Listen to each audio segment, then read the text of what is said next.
We are in a state of emergency. Want to show about it? Like to hear it? Here it go. Free your mind.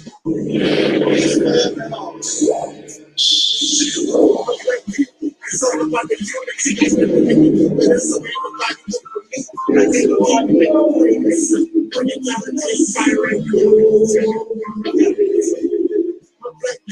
It's all about the unity. They can do better, so ain't nobody wants to be like that. Make me famous. We bring it down to 10 fire and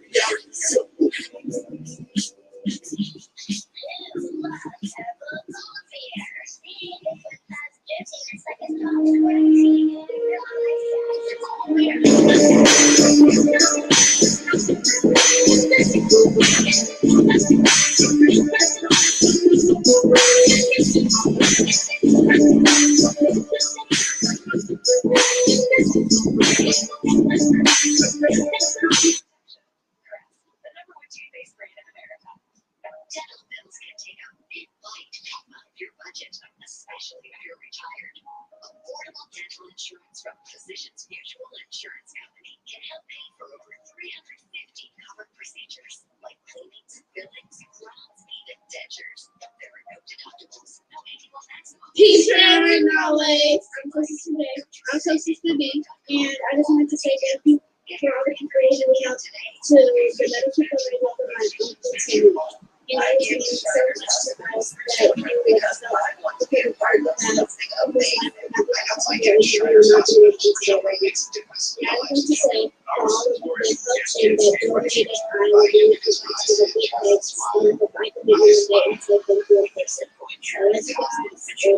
You do thousands of other caring people like you will help kids like me and over 1.4 million other kids do amazing things. When you call an anniversary right now and give $19 a month, sure 63 cents a day, you'll be making a life-changing difference for a kid just like me. Your support helps us do amazing things we never thought would be possible. And this is how we say thank you. Thank you.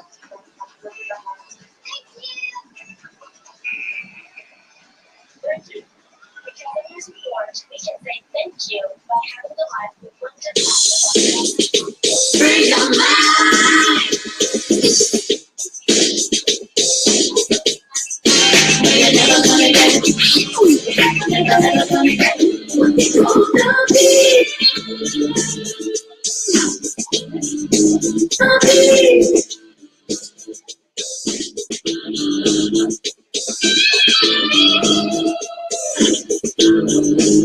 We want to make sure that we're not just working to be first, but we're working to be right. A lot of times there are situations when things are just happening so fast. It's always important to be fast, but we always want to be right. Thank you for giving. Thank you for giving. Please call right now to give. If our leaders are busy with other caring donors, please hold patient or go to loveshining.org. Your gift, no matter how small, shows you care. Do you know what it takes to play June's Journey? The hidden object game full of intrigue and mystery. You'll need a good awareness of your surroundings. Eagle eyes to find the smallest clue. June's Journey. Download now for free. Cozy TV brings you the great indoors. Cozy sweatpants. Take out dinner.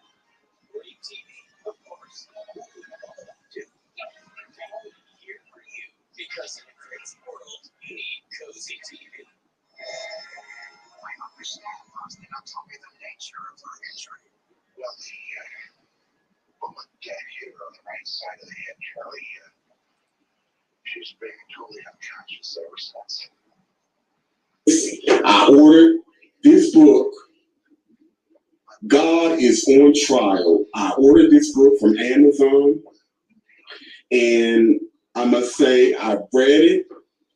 It's very well written, very thought-provoking, and so sisters and brothers like Alberta Parrish, again, God is on Trial. It is a provocative, thought-provoking, very real and honest point of view regarding the gods of major religions or the Abrahamic religions, and why those of us who follow these belief systems should be asking the same kind of questions instead of just blindly accepting and following.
Everybody who is black and interested in black people, let us sit down and find out how we can get together in one direction against one enemy and accomplish this job overnight.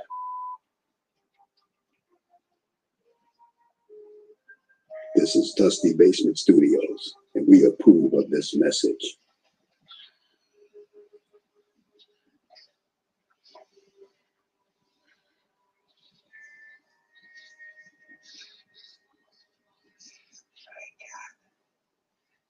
What is it they say about the cruel turns of fate? What do you mean? You remember the last time that we were in this hospital? Hey, my brother, you know I had to call you and thank you personally again. I cannot describe to you how happy I was to meet you in person, finally. That was just like amazing.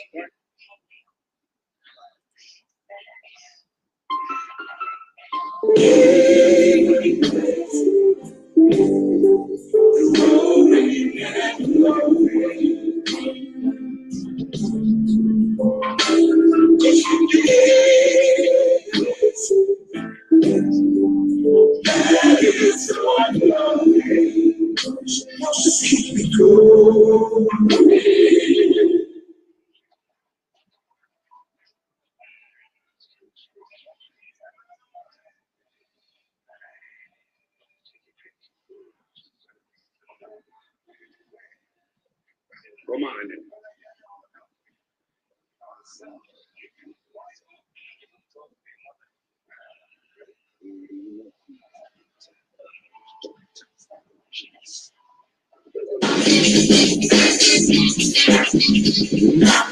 To bring out a perfect harmony, Terry Ellis becomes the first of her duties to offer the world her single sound. And she does just that on song.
I'm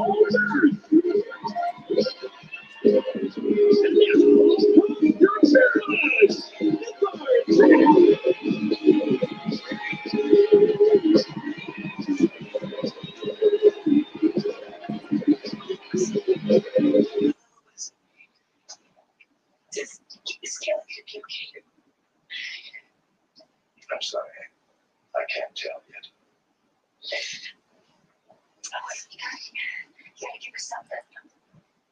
Well, let's just say she's got about a 50-50 chance.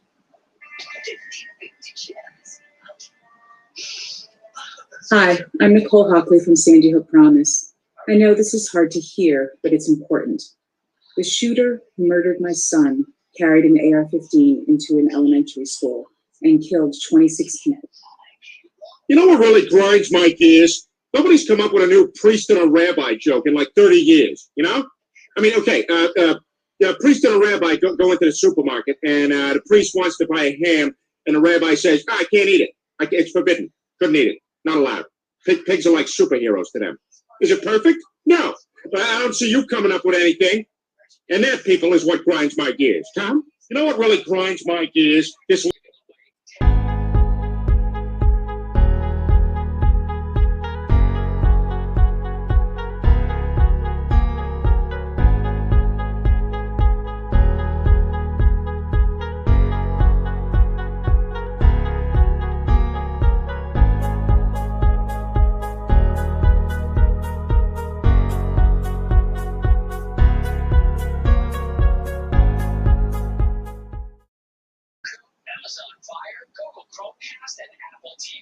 There's no other fitness app that does all that. To get started, just text CARL to 303030, and I'll text you back with how to unlock your own free membership. That's all $8,000 of our fitness.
Afternoon.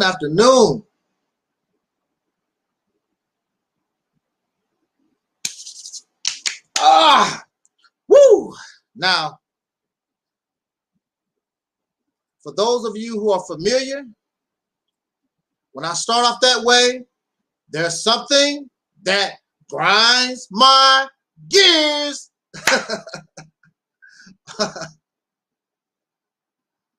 Oh, wow. We got a lot to cover. Let's see how fast we can do this. Because it really grinds my gears.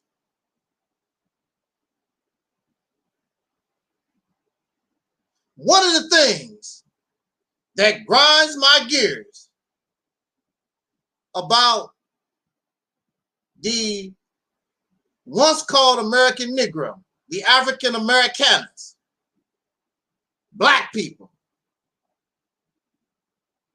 we are too damn spooky. We are spooky. We call it spiritual. Somebody told me that's the natural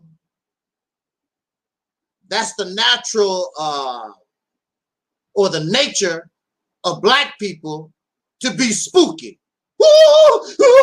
Always, I don't understand jumping and scaring and thinking about ghosts all the time and demons and gremlins, and that's natural. Well, first of all, spookiness is a learned behavior. It's a taught behavior. It is not natural. Somebody, some man, not a spook, not an alien, some man taught us this ideology or this belief about ghosts, goblins, gremlins, galaxies and dimensions and whatever. A man taught you that. If a person did not teach you these things, you would not talk about it. There are things on the earth right now that you never talk about it because nobody taught you. So you don't talk about it. There's a lot of animals on the earth that do exist, but you never talk about it because nobody taught you and you have never saw or interacted with these animals. You cannot talk about what you don't know. So somebody within the history of melanated people, dark-skinned people, somewhere somebody told this damn lie and kicked it off, and now we spooky as hell. Now other people are spooky, but they also understand their reality. So they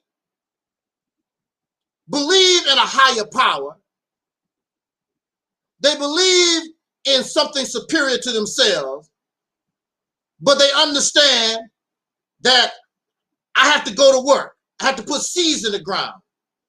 I have to build a building. I have to get water. They don't sit around on their ass being spiritual while another people actually do the work. Bring you your water, your electricity, your food, your clothing.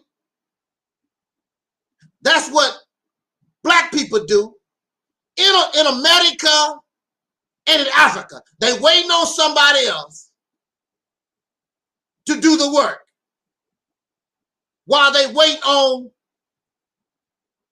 voodoo or white Jesus, but they got to believe in something. Got to believe in something. Spooky ass people.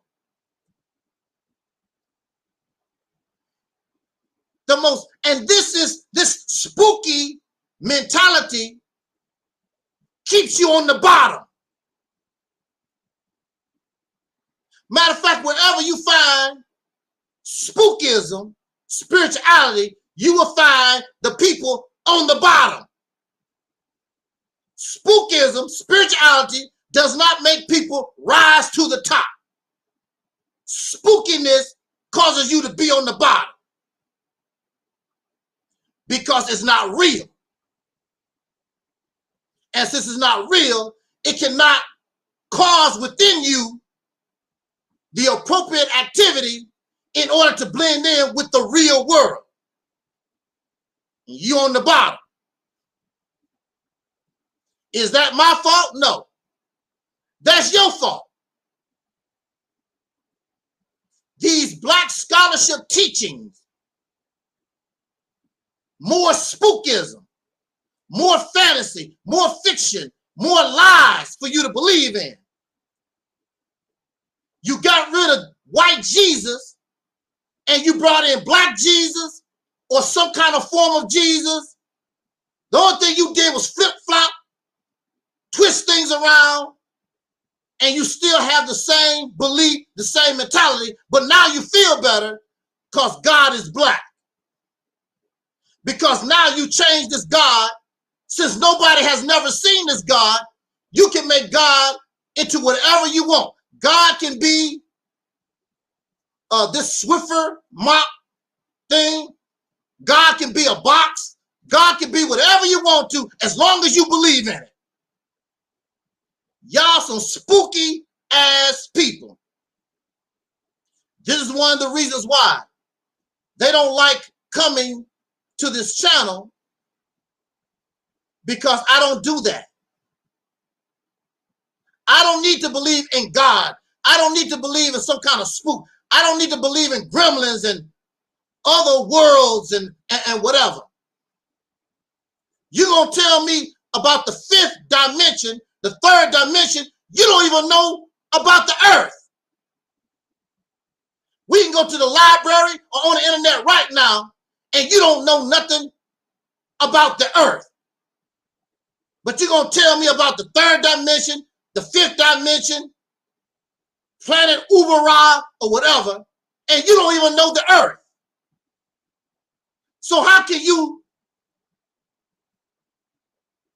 tell us about these other universes and places when you don't even understand and don't even know the earth? Where you was born, you don't even know. That's just like these people telling you about Hawaii, which Hawaii actually do exist, but they never been to Hawaii. They going by what somebody said. They going by videos or whatever. They never been to Hawaii. They know more about Hawaii than the little town that they actually was born and raised in. There are those going to different states.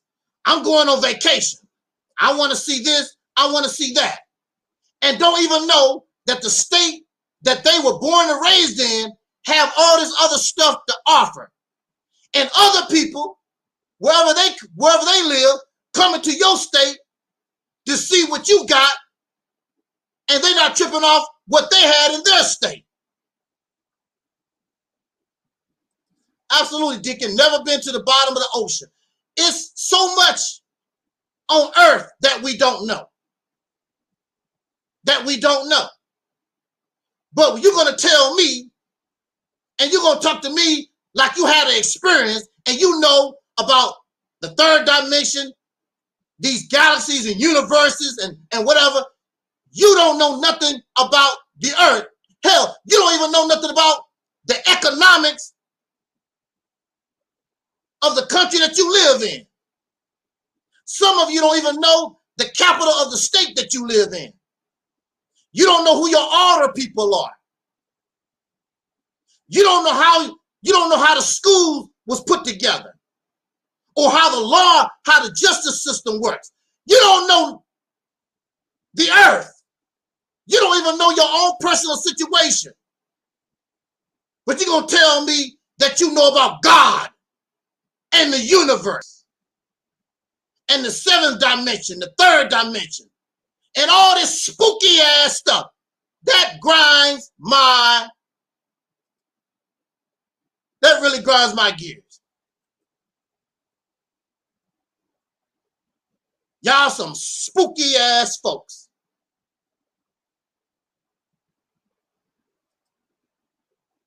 They want to get angry at me because how I talk about what they believe in. I don't care what you believe. You can believe in a mop. You can believe in a rag. You can believe in anything that you want to. You're too damn old for that. Then you're going to tell me about what's natural. Show me in the natural world any lion, any goat, any flea that is spooky.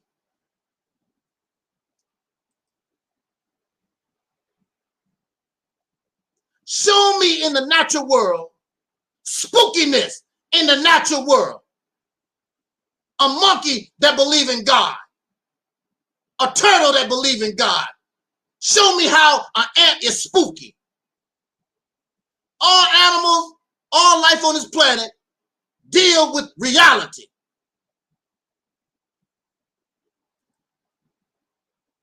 Only the human being is spiritual.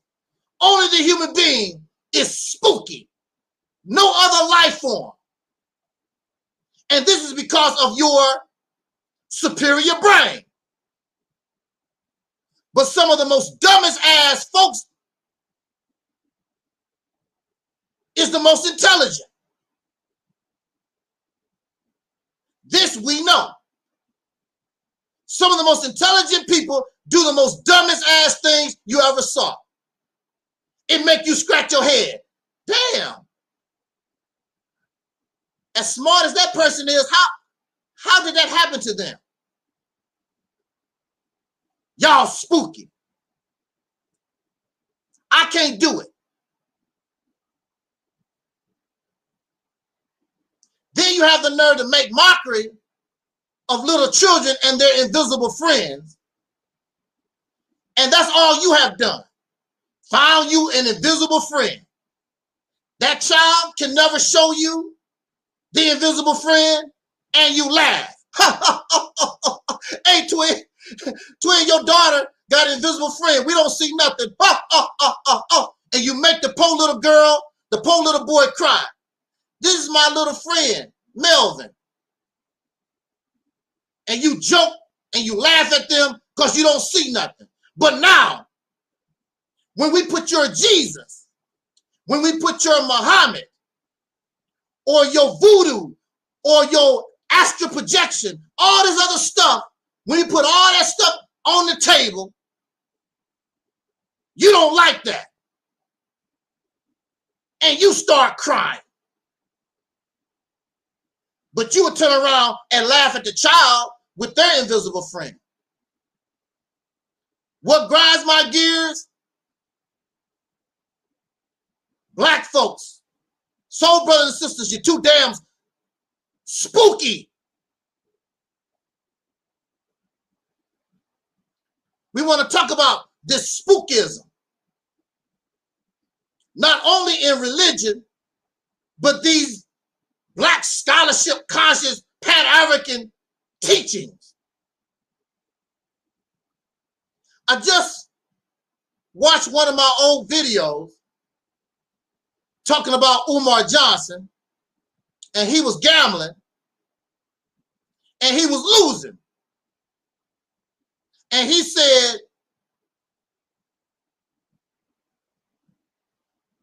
the ancestors do not want him to win the money for his school by gambling. So he wants you to donate to FDMGS, whatever that school is. What? See, the ancestors are dead. They do not exist. What the hell do ancestors care about you gambling? The ancestors don't give a damn about your school. They don't exist no more. They cannot help us. Dead people cannot help you. This is why the United States government assassinate people. This is why that poor brother in Haiti just got shot. Because when you're dead, they don't have to worry about you no more. He's not going to do nothing. That's the purpose of assassination, to silence you. Dead men tell no tales. But we spooky. If that's the case, if we can talk to the ancestors, George Washington should still be the president of the United States. You don't need any other president, because the original, the first president, you can always confide in him. But they don't do that. Joe Biden is president number 45. And then there will be number 46, 47, or whatever. Different people who are alive, those others are dead and gone. They cannot help you no more. Going to the 7th dimension, the 8th dimension, it's not going to help you Now, y'all spooky as hell. Let's talk about some of this spookism. We want to talk about spookism in Black scholarship teaching. We're going to talk about spookism in religion maybe tomorrow or later on this week or whatever, if I'm alive.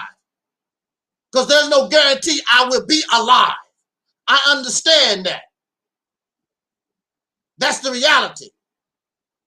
And when I die, you will not hear from me no more. That would be the end of the Realities Temple on earth. Because I have no heirs. I have nobody to take my place. So when I die, this ministry died.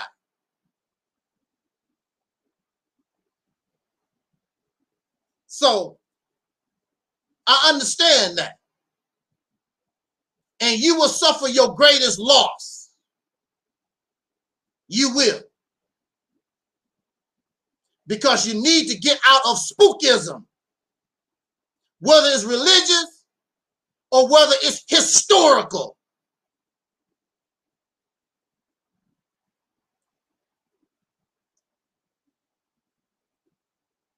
A lot of people say, I have a lot of nerve.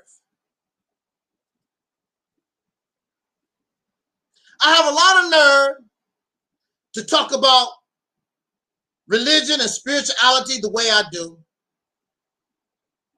I am insulting people. I have a lot of nerve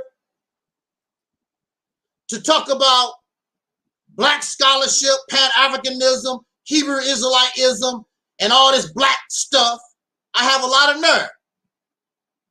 I am insulting people. The insult is, it's all a damn lie. The insult is, it's all spookism. That's the insult. You a bunch of liars. That's the insult. You want everybody to be stupid like you. If you want to believe that stuff, that's your business. And this is what they do. They get angry and upset. And they want to threaten you, threaten your life. Make mockery, call you a coon and a Sambo and Uncle Tom and all the other silly names that they learned from the white man. They so blackity black, but all their vocabulary comes from the white man. Everything about them is white.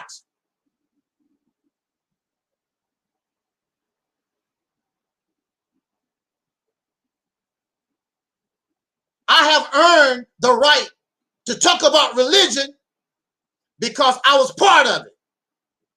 I was a Christian and I was a Muslim. I have a right to talk about spirituality, regardless whether it's Hebrew Israelite, Christianity, or whatever form it come in. I have a right to talk about it because I was part of it. All of it is the same. All of it is garbage. The only thing you did was flip-flop the names, change the name of the gods and flip-flop. It's all the same. So when our sister, Alberta Parrish, aka Sister Noble, she writes a book called God is on Trial. They ask her, what God you talking about? Don't talk about my Jesus. Is you talking about Allah? Absolutely. I'm talking about all. They don't never bring that to me because I make it perfectly clear. I'm talking about all y'all gods, all you spirits, all your demons, all your spooks, all of them, all your spirituality, all your nonsense, all. That's what I'm talking about, all of it.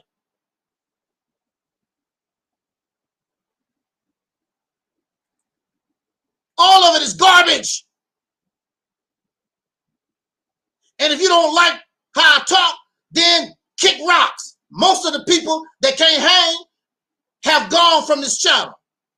I'm glad. Bye-bye. Good riddance to bad rubbish.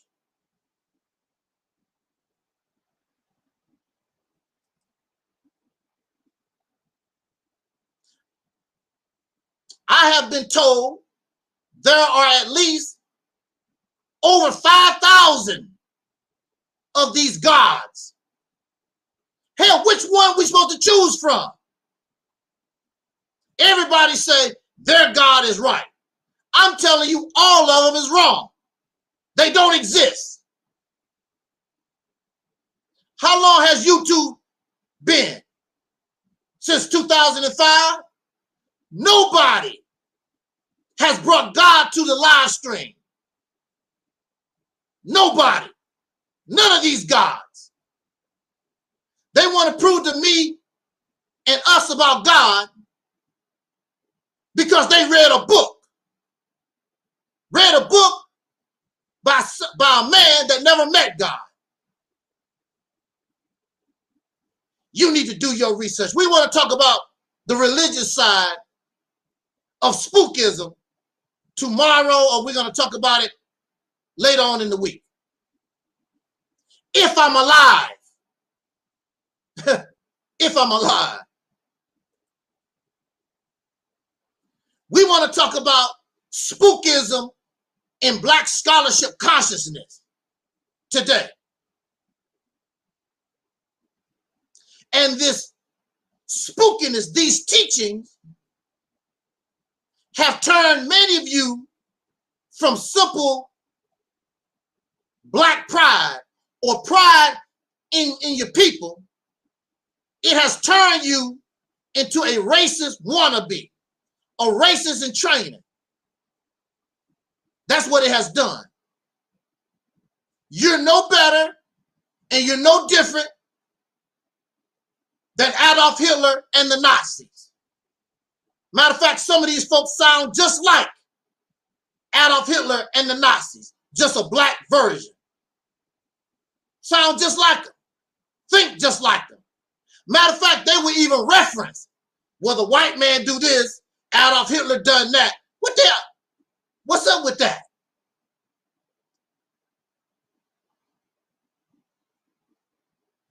I can talk about blackity black because I've been a part of it since the 1960s, since I was 8 years old.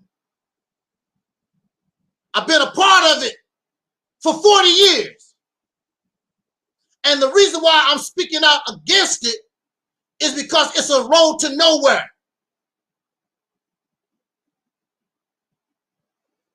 I would be 60 years old in a little bit.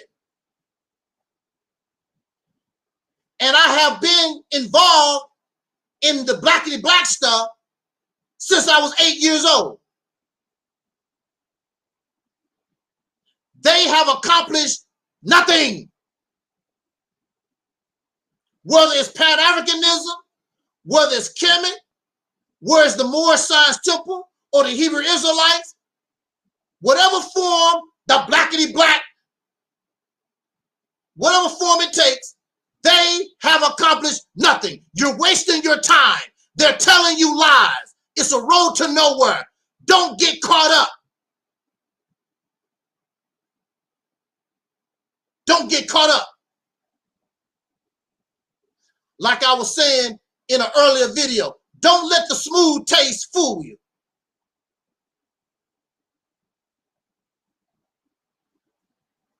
Now, for a lot of these folks, it's exciting for them. It's new to them.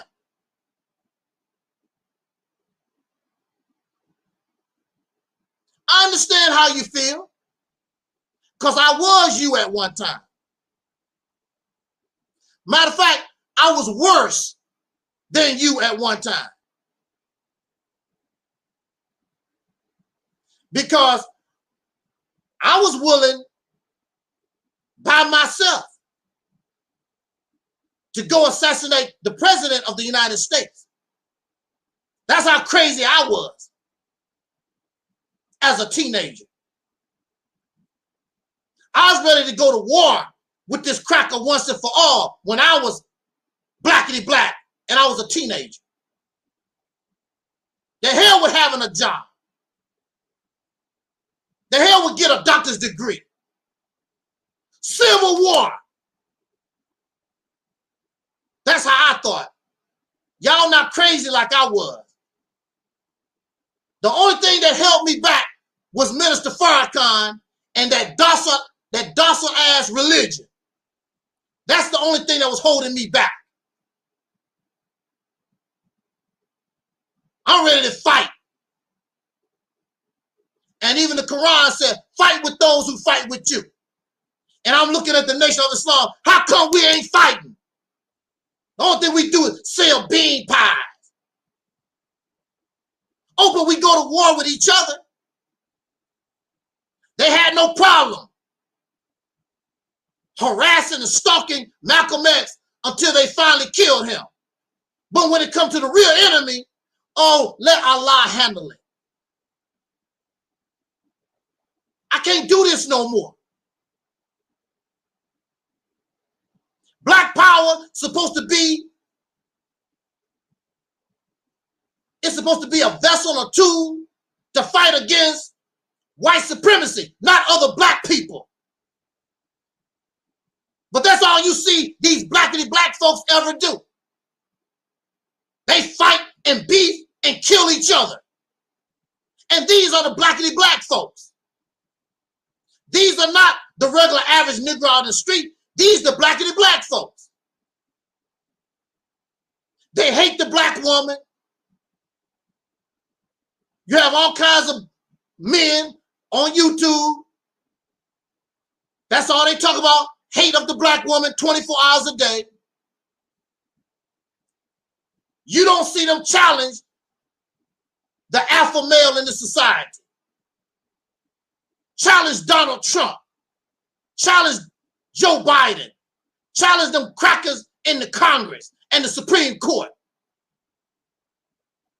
They go down the street and attack Shanisha, Shaquila, whatever the names are, all these names that we come up with. Shaquila, Rhodesia, whatever, that's who they attack. Cynthia G, Nyla S, or whatever, they attack Sister Noble. That's what these clowns do.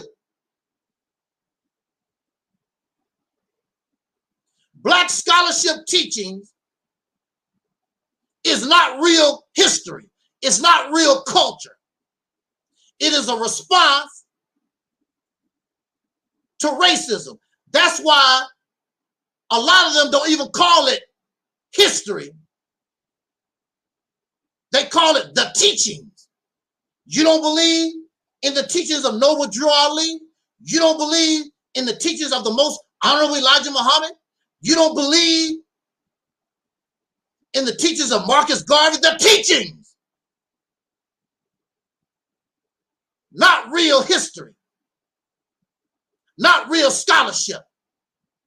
The teachings, the opinion, the fabrication by some man that they look up to.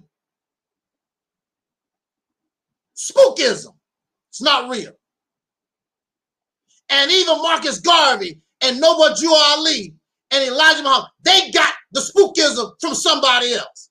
Didn't even come from them. Spookism comes from a man. But at least in the Nation of Islam, Elijah Muhammad said that God is a man that came in the person of Master Ibn'rad Muhammad.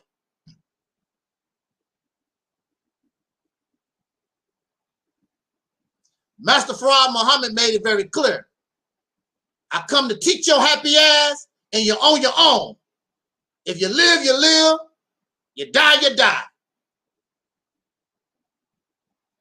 But in the teachings, spaceships gonna come out the sky, drop bombs, and kill and destroy everything in America and all this other nonsense. So every time a believer in the teachings of Elijah Muhammad, every time they see something funny in the sky, that's the mother plane coming to save us. That's our people in those planes, those UFOs. They've been watching the sky since 1930. Not one of these UFOs have ever dropped down and tell these people, I am here for you. I am from the tribe of Shabazz, and I come from all those who follow Elijah Muhammad. Dumb stuff. All this crap, I'm going to call it crap. It's crap. It is a response to white supremacy. It is a response to racism.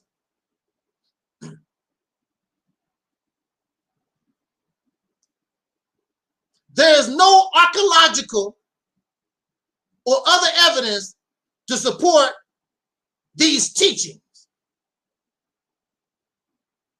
The black man is the original man. This description or this label calling human beings black, that is less than 800 years old. 650 some years old. So how could the black man be the original man when that term, that label among human beings didn't even exist?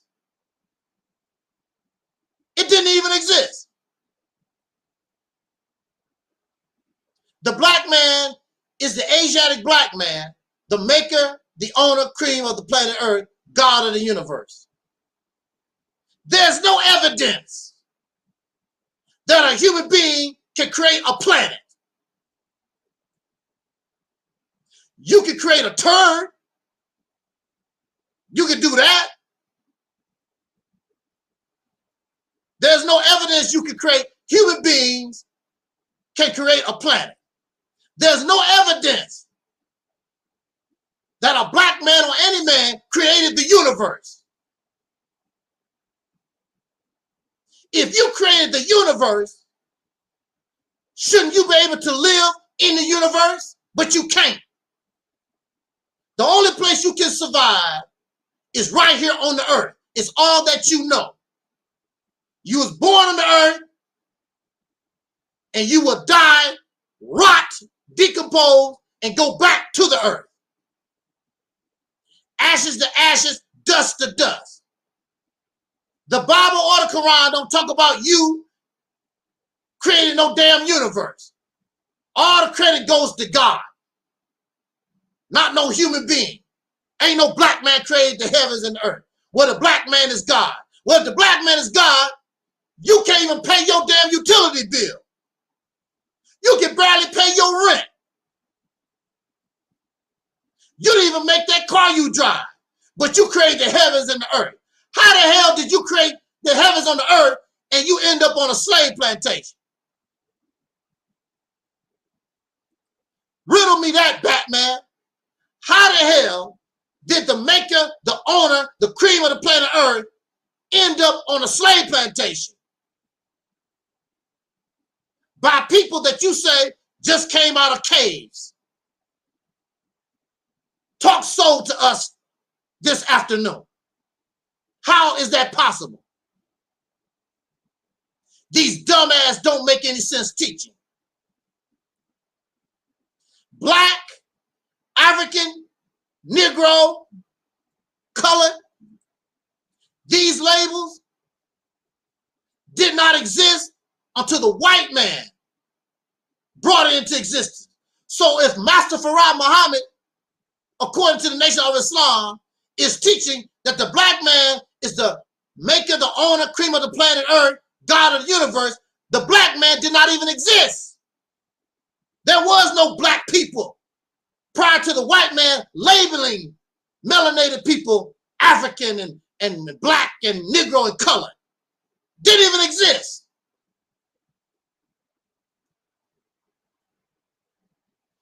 This is what you have to understand when it comes to spookism.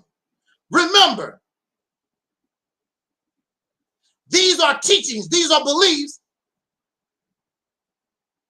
Either they were forced on the masses by crazy ass leaders. These are teachings, these are beliefs given to illiterate people in the 1930s. The American Negro, black people, remember, we wasn't highly educated in the 1930s. These teachings was given to illiterate people who was oppressed. So of course, if you oppressed and you illiterate and somebody tell you you a God and you a king and you the maker of the universe, you came from the tribe of Shabbat, who wouldn't want to go for that? Because right now I'm just a sharecropper getting my ass whooped in Jim Crow South. Who wouldn't want to gravitate to Marcus Garvey? Marcus Garvey was talking to a bunch of illiterates. They were not highly educated. They were not critical thinkers. We were still fresh from the slave plantation. In the 1930s, the 1920s, when you had Marcus Garvey and Noble Drew Ali and Elijah Muhammad, some of our people who were actual physical slaves were still alive in the 1930s. These are the people they was talking to. Illiterates. They was ignorant. And they gravitated. And they did not think about what they was being taught. These teachings was given to us on face value. The same way we accepted Christianity. We did not think about white Jesus. We did not think about the virgin birth. Don't make any sense. We didn't think about none of these things. We took everything on face value. And that's what belief is about. Just taking things on face value. Either you believe or you don't. Because when they ask you to believe, whoever gave you this trash, no, it don't make any sense. And then you become a slave to them because they are the source of that belief. All praise is due to Allah for the honor of Elijah Muhammad. All praise is due to Allah for the honor of Elijah Muhammad.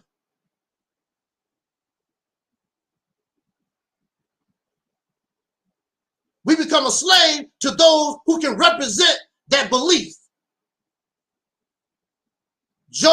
What's his name? Joel Osteen. T.D. Jakes. These preachers. They represent these lies. I just love Joel Osteen. T.D. Jakes he sure be preaching. Because we're illiterates. And then you have so-called intelligent people with degrees on the wall. The functional illiterates. They are smart in books, but dumb in life. And so you have people with degrees on the wall that believe in these fairy tales and mythology and silly teachings because they can't think. They learn how to memorize in school, but they did not learn how to analyze and examine information, use common sense. And on top of that, since they was a child, some man, some woman already put the fantasy and the fiction, the spookism in them as a child. There's nothing spooky about you when you was a little boy, when you was an infant. Everything was real to you. If you couldn't touch it, if you couldn't smell it, If you couldn't see it, it did not exist.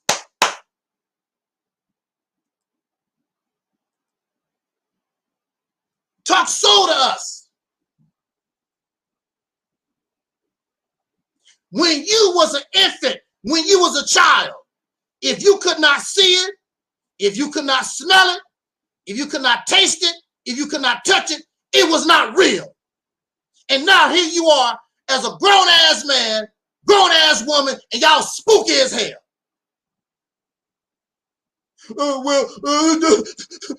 Well, brother, you can't see air. We can prove the existence of air. We can prove the existence of carbon monoxide. You cannot prove this stuff that y'all talking about. You can't prove it. Because if you could prove it, it would be real. I would have nothing to say.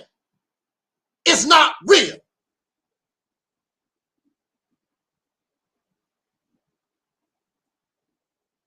You was real when you was a child, an infant. Now you're a grown adult, and you more childish than an infant is. The teachings of the most honorable Elijah Muhammad, the teachings of noble Joe Ali.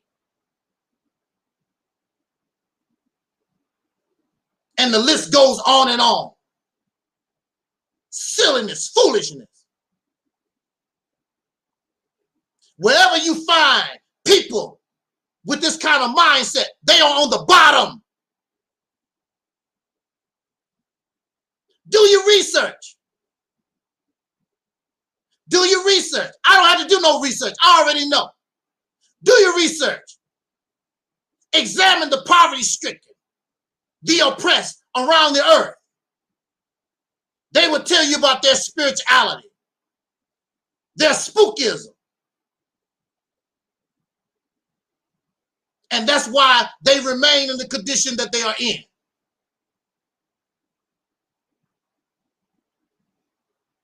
Animals in the real world, you got to fight. You got to build. You got to take action in the reality that you live in. There is no going to Planet X and the third dimension and the seventh dimension.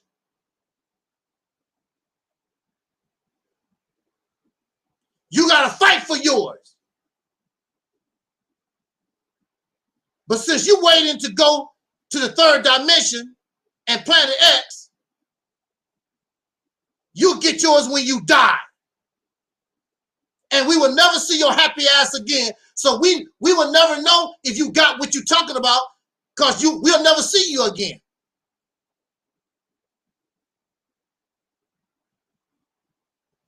I want to talk about some of this. Maybe I can wrap everything up within the next half hour, because I don't want to keep you long. I just want to go over some of this nonsense. Because it's nonsense.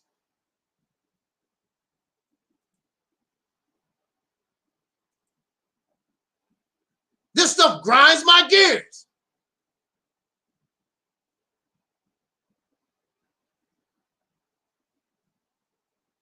And people always talk about, I want to debate you. You can't debate me. You off in la la land. You can't prove a damn thing. Either you believe or you don't. I'm not going to believe in that. I believed in it over 40 years. It's a road to nowhere. I'm going to speak out and help those brothers and sisters, those who will listen, so you will leave this stuff alone.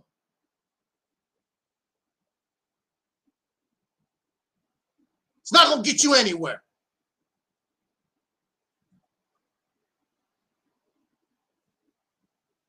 The only thing this black conscious scholarship crap, Pan-African stuff, whatever you want to call it, the only thing it did was replace Christianity because it's supposed to be better. It's not better. It's the same. is all the same. Potato, potato. Tomato, tomato. It's all the same stuff. And it gets the same results. You wasn't going nowhere as a Christian, and you ain't going nowhere as a Pan-African. You're not going nowhere as a black Muslim. You're not going nowhere as a Hebrew Israelite. You're not going nowhere as a more science. You're not going nowhere. It's all the same stuff.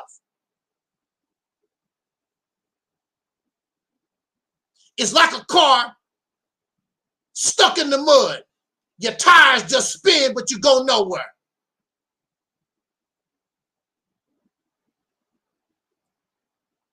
I can talk about it because I was part of it. I have over 40 years experience in the bullshit.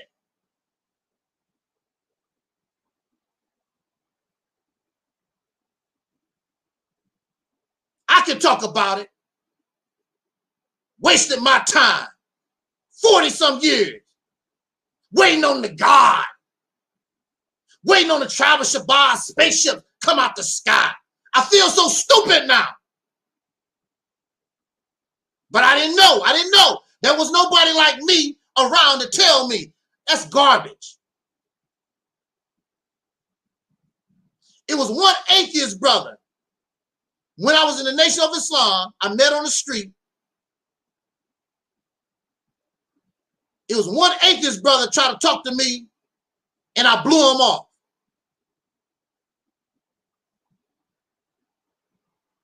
I wish I had listened to him.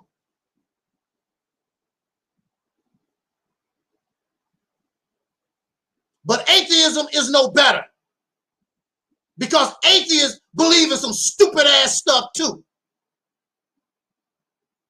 That's why atheism is considered a religion in the United States of America, because they believe in some crazy ass stuff too. And if you notice, you would think that a lot of atheists would come and be our friend. But if you notice, atheists don't come here either, because they believe in some bull doo-doo also.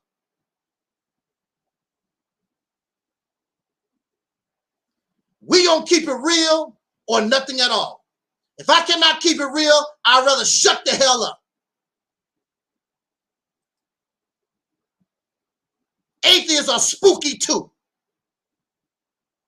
Don't call, so you can't call me an atheist. It is natural not to be spooky. Atheism is spooky too. Self-righteous bastards. So because they don't believe in God, a lot of them, I can do whatever the hell I want to. That's their attitude they have. So it's all right for me to be a pedophile because I'm atheist. It's all right for me to steal because I'm atheist. That's a religious God thing. It's all right for me to rape and rob and murder because I'm an atheist. I don't believe in God. That's the attitude a lot of them have.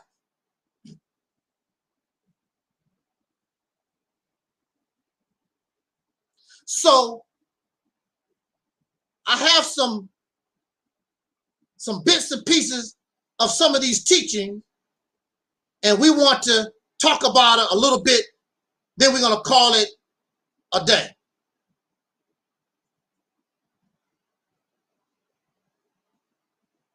Now, according to the teachings of Elijah Muhammad and some of these other black scholarship folks,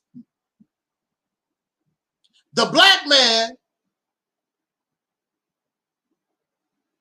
is 666 trillion years old. The black man.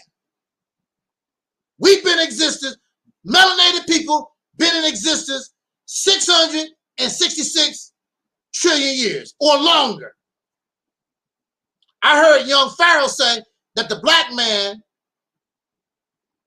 melanated people, been on the earth for 777 or something like that trillion, not million, trillion years.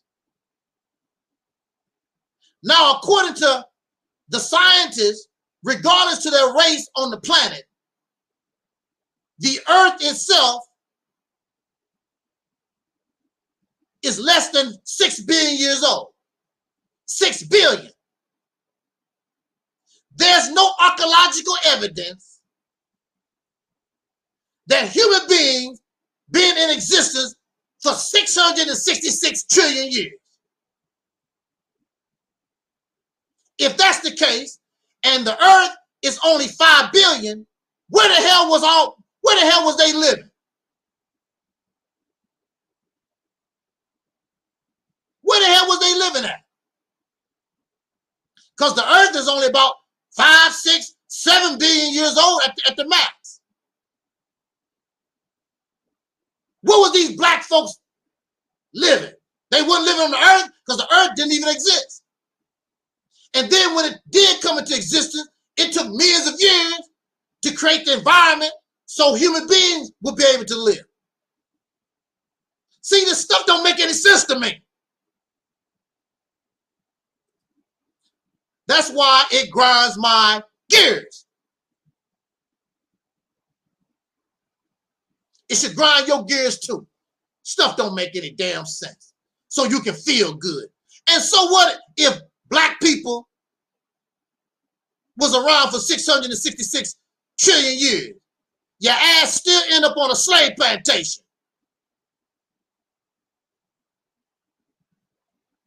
Defeat the purpose of being in existence for 666 trillion years, so your ass will be massa.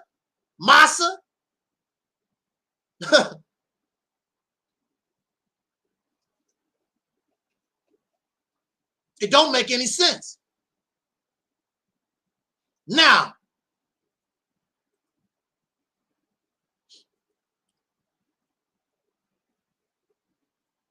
when you listen to when you are part of this blackity black stuff, pro-black stuff, they will always degrade other people. The white man ain't that smart.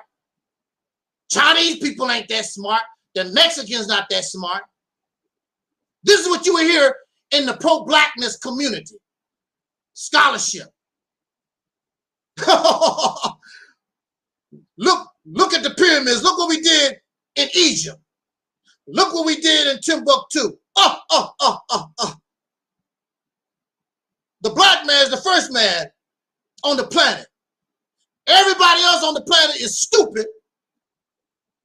And they copied the Africans. The Africans did everything first. The Africans did everything as original. That's what you would hear them say.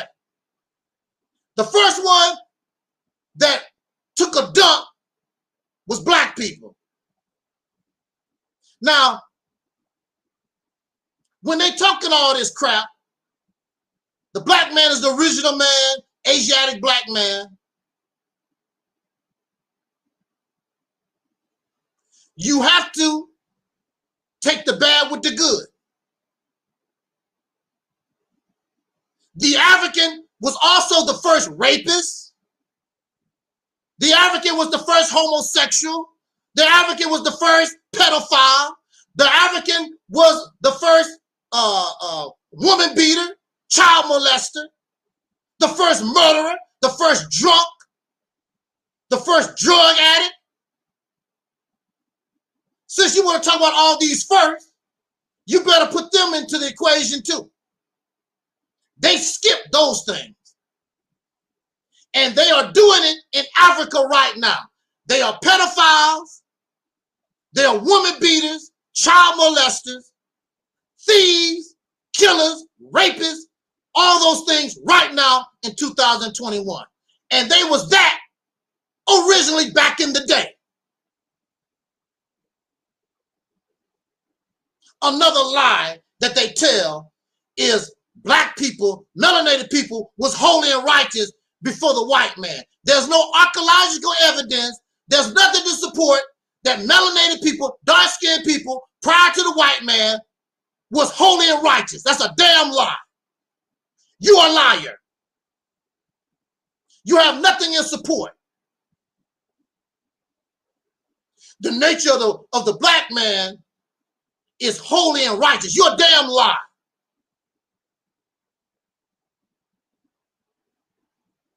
I always use this as an example.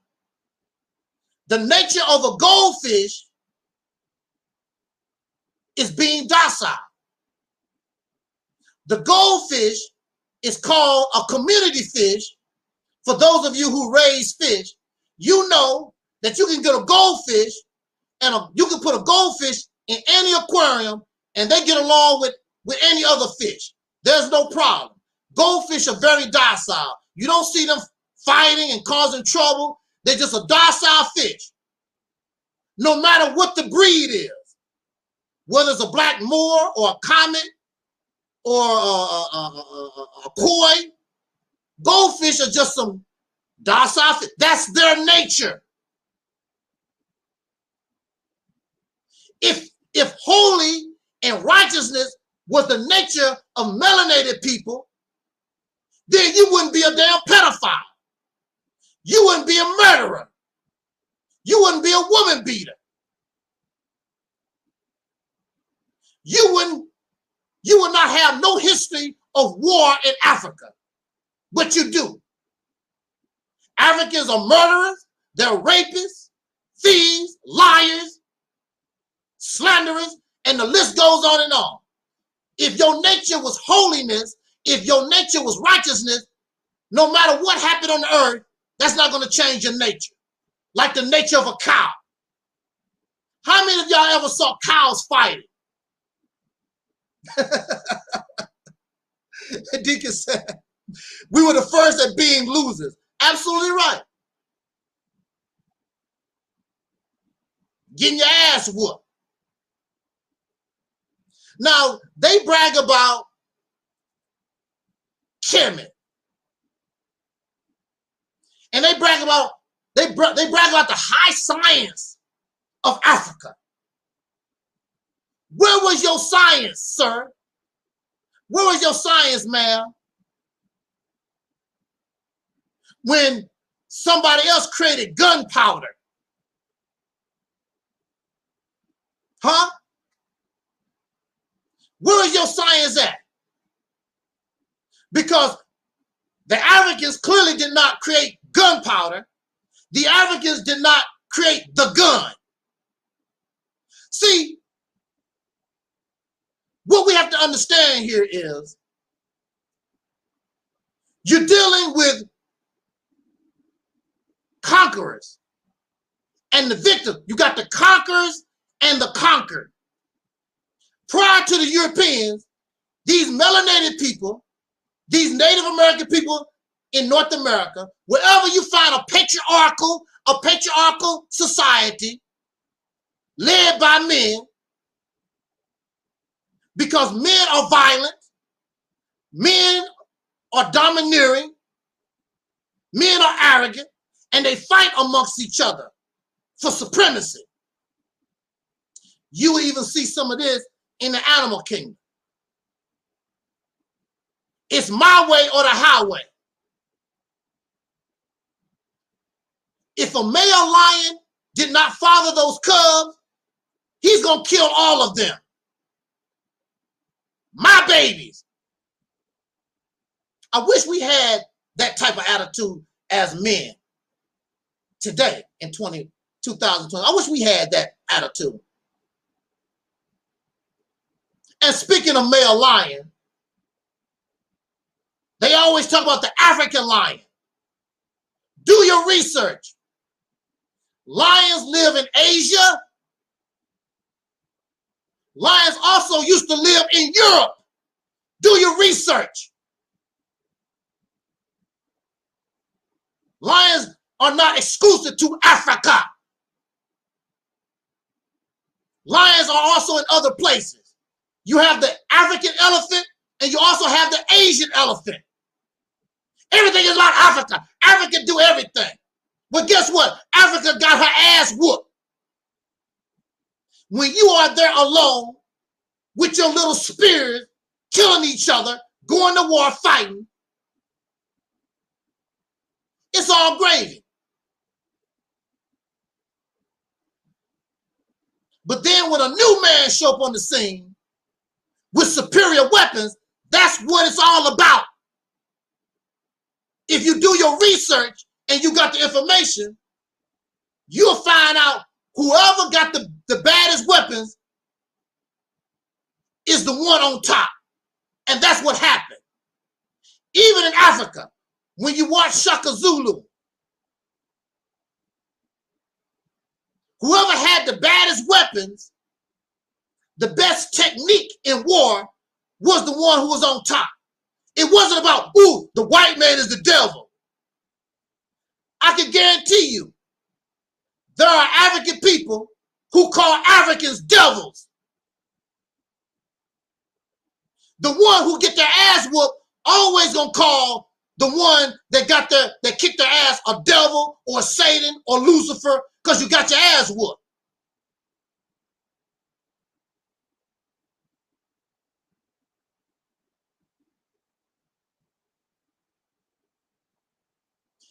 In Asia,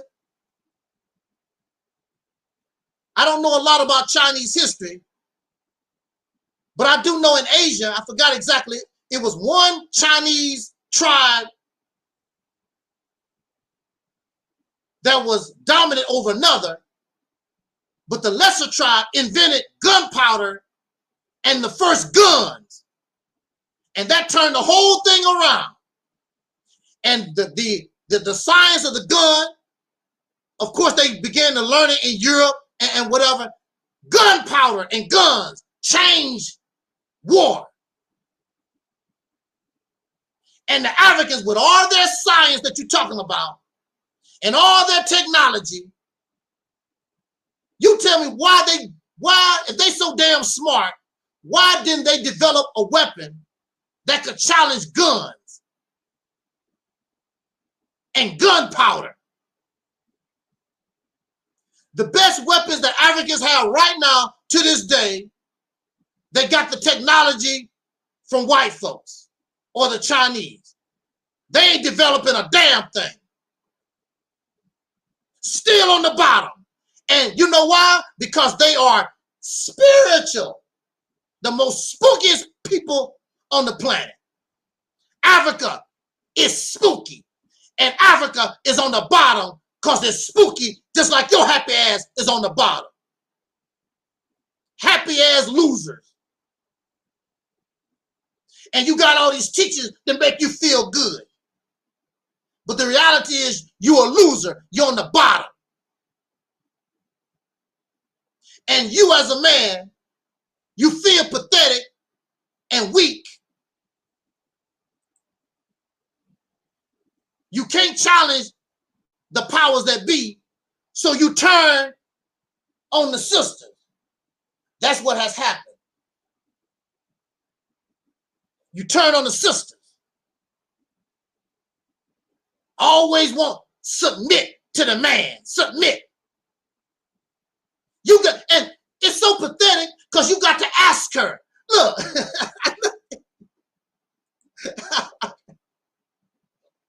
Woo! Hey, look.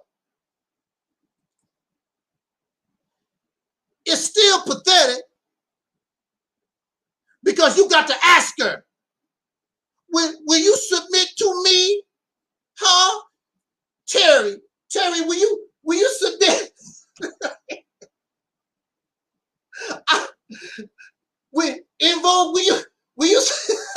Will you submit to me?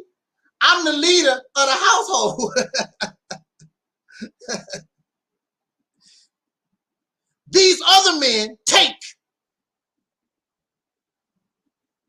They don't ask for submission. They kick your ass. You're going to submit whether you like it or not. You got to ask somebody. Will you submit to me?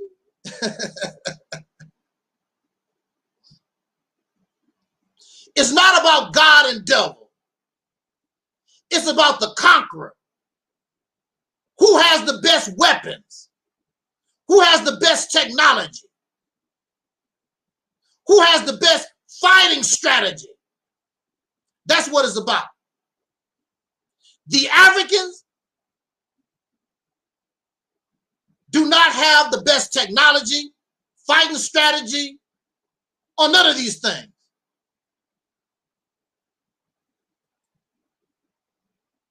They are depending on spirituality.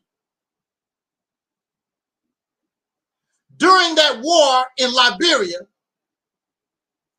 they had a general, they called him the naked general, something like that. He believed he could turn invisible and his spirit run around, he can kill the enemy because he don't have any clothes on. Also, they believe if you take the heart out of your enemy, it'll give you more power.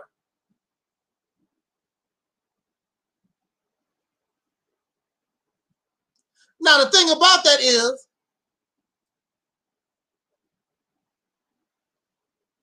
why that stuff don't work on white people? Why that stuff ain't working on the Chinese? Why it don't work on Mexicans? Why all that spirituality stuff only work on other melanated people?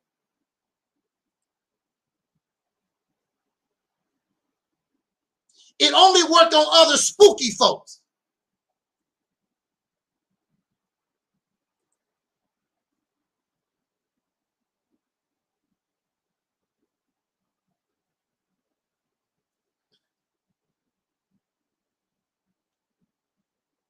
See, there was a time before social media and before ships and planes, wherever you was on the earth, that's all you knew. So, of course, the black man is the original man, the maker, the owner, cream of the planet Earth. Of course, you would think that way because that's all you knew. There was nobody else to challenge you. You was the shizit. But this is 2021.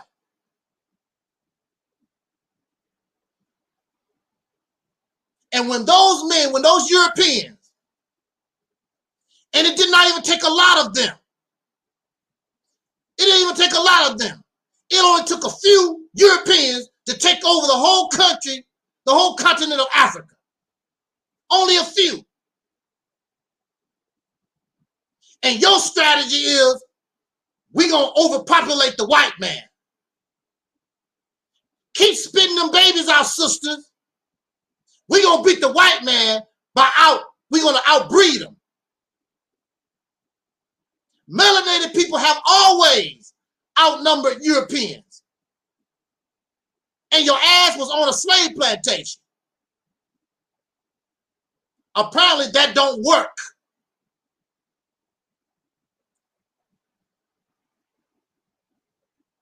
You brag about your melanated skin. The melanin this. And the dark skin. We better than white folks. Because we got melanated skin. We can make vitamin D. Most of y'all don't even stay out in the sun. You need your air conditioner. You can't even handle the heat. When you talk about the sun, you got to talk about heat. And y'all can't even handle the heat. You need your air conditioning. You need your central air. So what's the good of your melanin? What's the good of you being black? So when the sun kill white folks, it's going to kill your happy ass too. Because you can't handle the heat. You can't handle the sun either. When I was growing up, there was no air conditioning. There was no electricity. There was no central air. I don't care how old you was.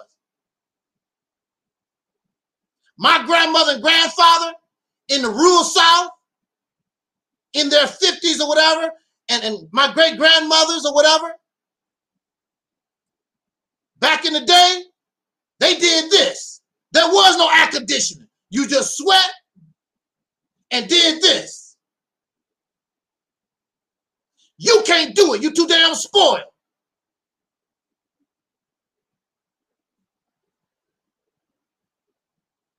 In order to deal and be used to the sun, I don't give a damn if you black. Look, white people live out in the desert.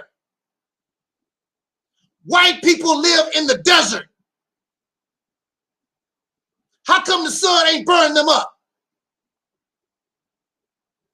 You keep telling me about, I love to be black, my black skin. You have white people willing to go out in the sun and get cancer to be dark. You're not doing that. And a lot of y'all talk all this black melanated stuff.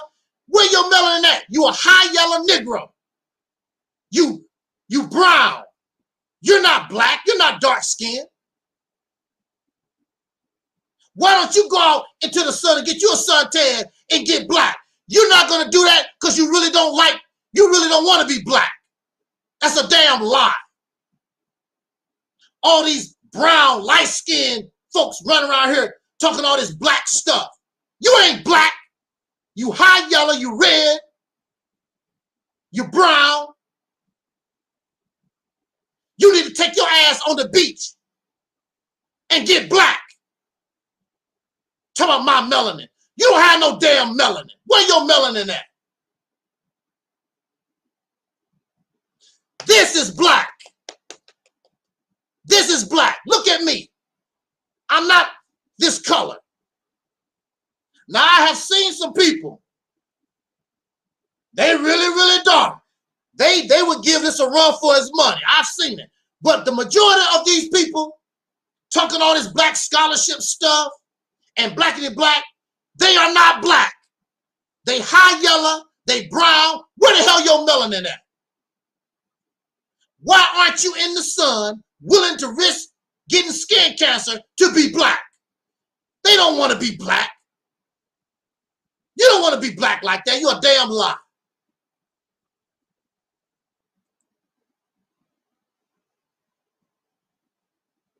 I should be darker skinned than what I am. But what happened was I was locked up in air conditioning for 10 years. And I wasn't allowed to go out in the sun and be myself. And my skin got lighter.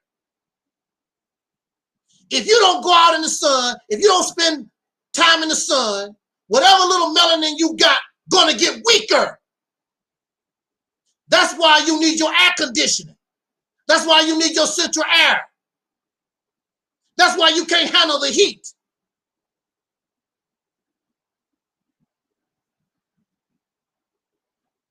I used to play basketball in direct sunlight for hours. The basketball court was melting. Didn't bother me at all. Y'all can't handle that. Our ancestors was out in the fields in the hot sun with a straw hat on their head, picking cotton. Y'all can't handle that. You're too damn spoiled. You'll fall out. You'll get dehydrated. You're weak. You keep talking about how strong melanin is. Give us an example.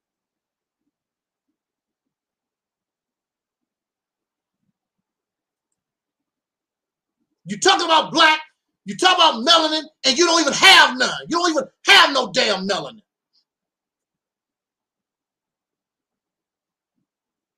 You should be out on the beach just like the white folks, getting you a tan.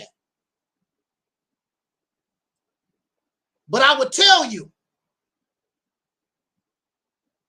these people that talk, they don't want to be black like me. They don't want to be black like Rashida Strober. They don't really want to be black. They like their brownness. They want to be able to talk about how black, but they really don't want to really be black.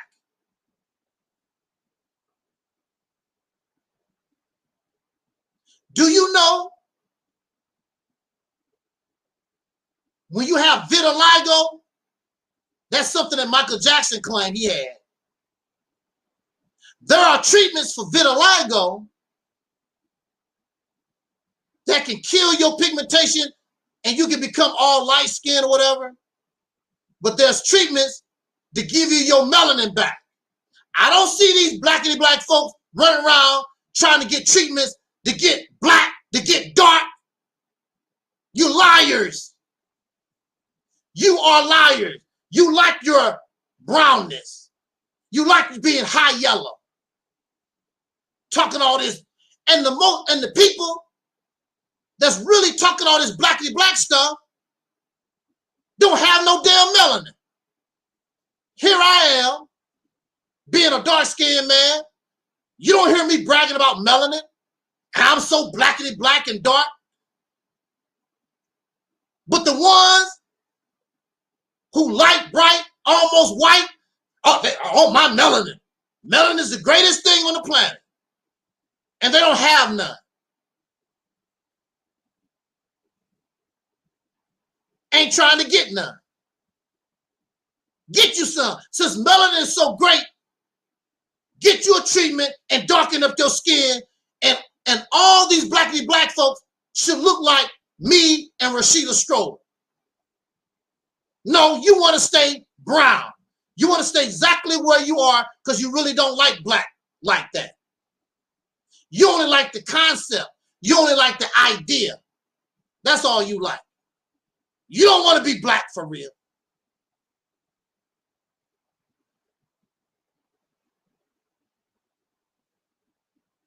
You have people so dark-skinned, you can't hardly even see their facial features.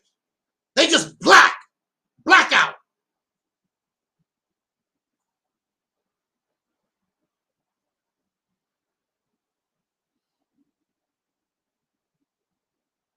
So they say this, I'm proud to be black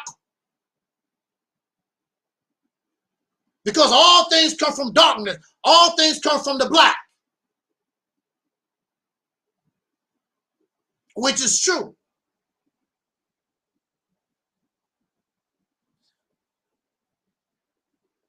Darkness is not black. Darkness is not a color. Darkness is the absence of light. It is not a color. So yes, everything comes from darkness, but darkness is not black.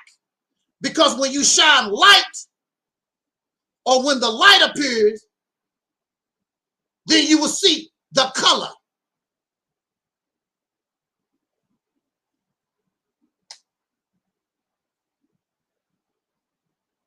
Darkness is the absence of light. When the light appears, then black might be there and might not be there.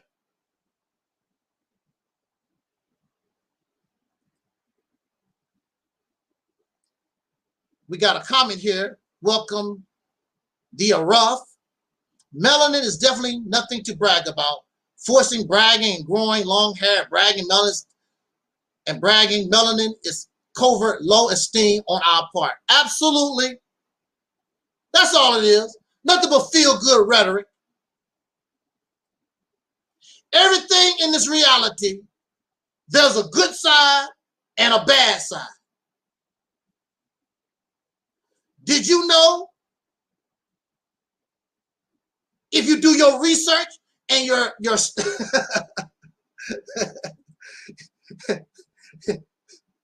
if you do your research, I was watching a program and they was talking about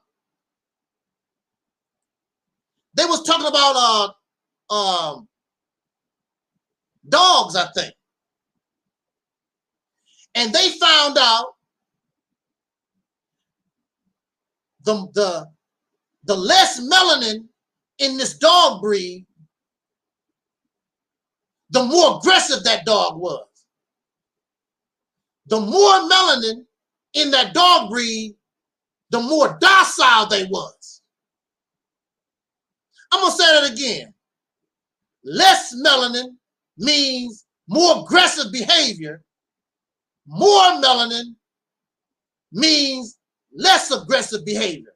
Uh-oh, y'all, that explains it. That explains why y'all scary. That explains why the African, the black man, cannot challenge the white man, because that melanin makes you more docile. Because the less medicine, the less melanin makes you more aggressive. When you go to war, when you fighting, when you want to challenge, you need to be as aggressive as possible. But you don't have that warrior spirit that you claim. You don't have that aggressive nature, maybe because of your melanin. So that explains it. That explained a whole lot of, hey, that opened the door and it gave us a lot of answers.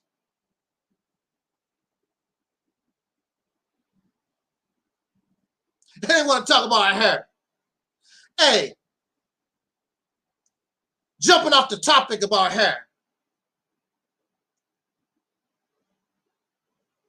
I never understood men who want long hair. I never understood that. Why do you want hair as long as a woman? What is the purpose of that? So when you turn around and she turn around, we don't know the male from the female because your hair is prettier. And then not only do y'all wear long hair, but you got earrings. You got earrings in your ear. Well, I don't understand. I don't understand that. So Brother 85 says it saves him money. Saves him money, and he don't have to worry about scamming barbers. Hey, look, I don't have to worry about scamming barbers either.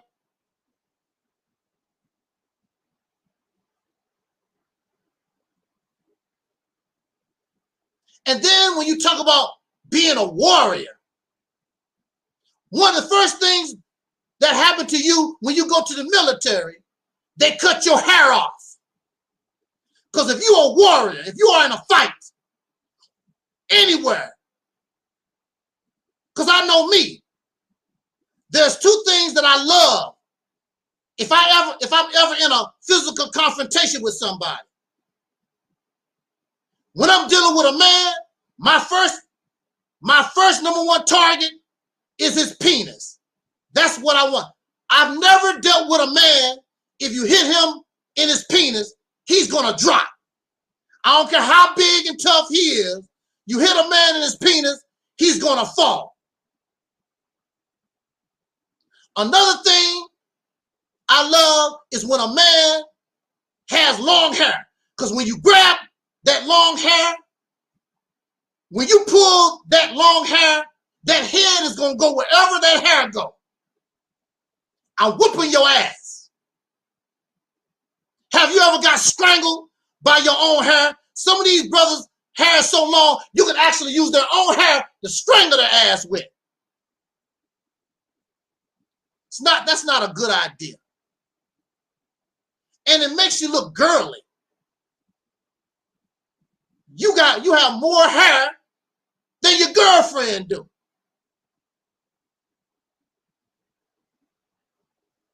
And you probably spend a lot of time messing with this long hair.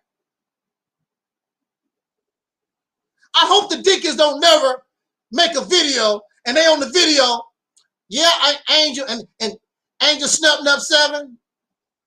Yeah, and be throwing your locks around like you're a white girl. I'm a deacon over here.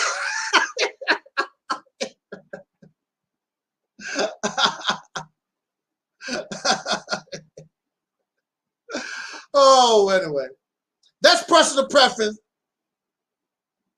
I love our people. I know. I just can't I can't do it. I've never wanted my hair to grow longer than my girlfriend's hair. I just can't. I can't. And you know, and then these guys wear these braids and these little ponytail thing. I'm like, what? And these the same guys that talk against homosexuals. Here you are, you got braids in your hair all long, you're wearing your tight ass jeans. Like, you talking about homosexuals? What's up with that? Put your picture next up to a homosexual, you couldn't even tell. And you know, homosexuality really is stereotypical. Because there's men and women that's gay and lesbian, you never know. They have to tell you. You'll never know unless you are in their bedroom. Now, you have a lot of homosexuals and gay people, I think they're looking for attention. I'm gay. Look at me. I'm a lesbian. Look at me. They're looking for attention. But you have gay men and lesbian women, you will never know. They look just like anybody else. They talk just like anybody else. I was friends with my hotel manager, and she was a lesbian. You'll never know. She had to tell you. You never know. She acted just like any other woman. Never know. She was a good person too. She was a cool white lady. So, brother, we don't wear skinny jeans on this platform.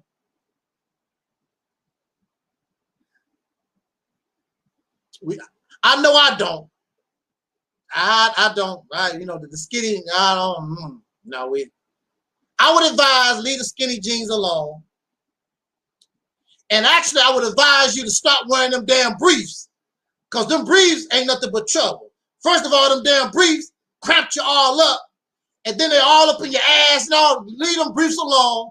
Go get you some boxers. I hate briefs. I hate them. I was so happy when I discovered boxers. I hate briefs to the max. I can't. Me and briefs, we've been done. Divorce. I want a divorce. No more briefs. That's that's something else that grinds my gears. Wearing them damn briefs. That grinds my gears. Right. No briefs. I don't care if they blue or they black or red or they got Barney rubble on them. No more briefs. None. Okay, let's finish our talk.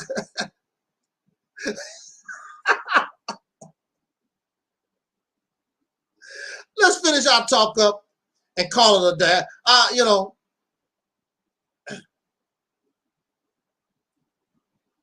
we so spooky. That's what really grinds my gears. We just so damn spooky. We don't know what we want to be.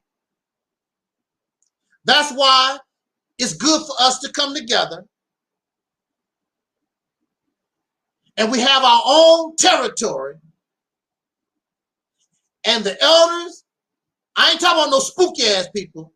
People who ain't spooky need to come together and we come up with a plan, a wise plan. See, the Mississippi campaign is not about forcing nobody to do nothing. We're so smart and we're so slick, we can wait for you to die. The plan is over a period of years. See, everybody's worried about certain things. You don't have to worry about that. We can wait till the bad apples die, eventually die off. And then the weeds die, and then the tree can start coming up like it's supposed to. You don't have to be mean to the drunk, the drug addict, or other folks in the community that you think is riffraff. They will die off. And as they die off, the root gets stronger, the tree gets to growing up. But see, we're not patient like that because I want what I want when we want it. That's not how things work. We will be dead and gone. And we ourselves are damaged goods. We need to die off. Yeah, absolutely. See, the deacon know exactly where we're coming from. But we need to be in our own space so when we enact what we need to do,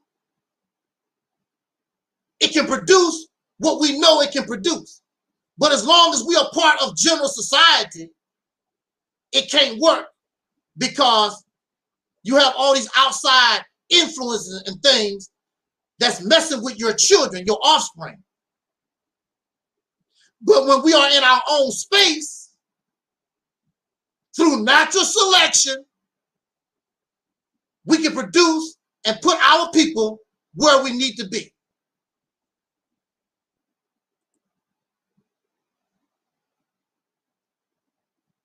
Sister Ann says, if you want to, give or donate.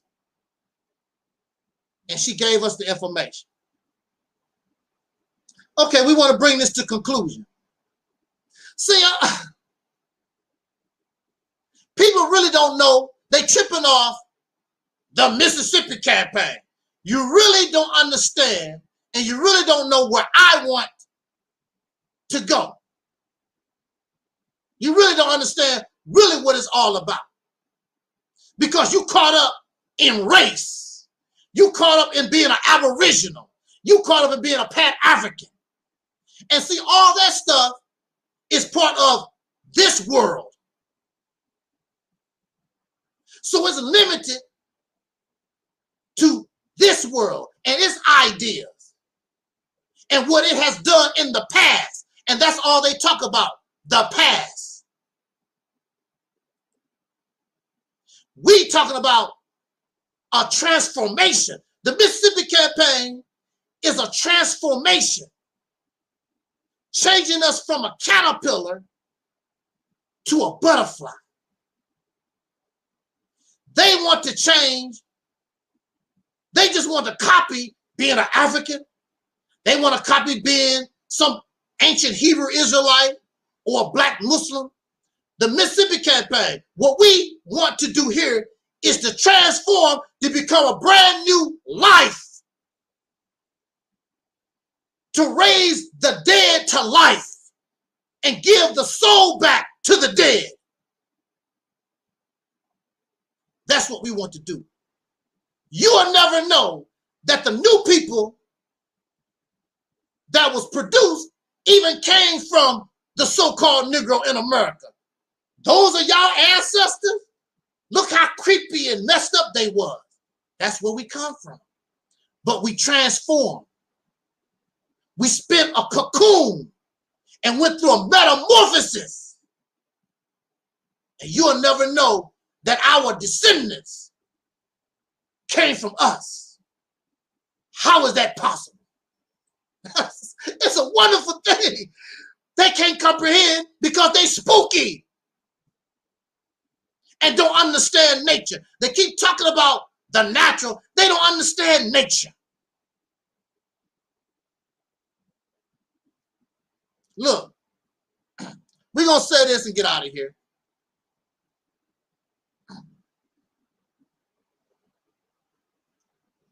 So another thing, this is my last point. Another thing that the blackity black folks, pro-black, Pan-African, whatever you want to call them, not only them, but it's a lot of you out there in TV land. You don't like in science, or you don't want to listen, you don't want to hear the white man. You don't want to hear about Darwin's theory of evolution. You don't want to hear that.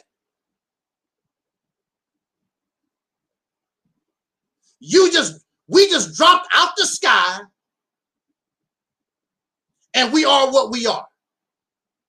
This came from some other, we just hold And we just dropped out the sky whole, and we did not come from monkeys. We didn't come from zebras. We didn't come from roaches. We just who we are, and we just some whole people that just dropped out the damn sky.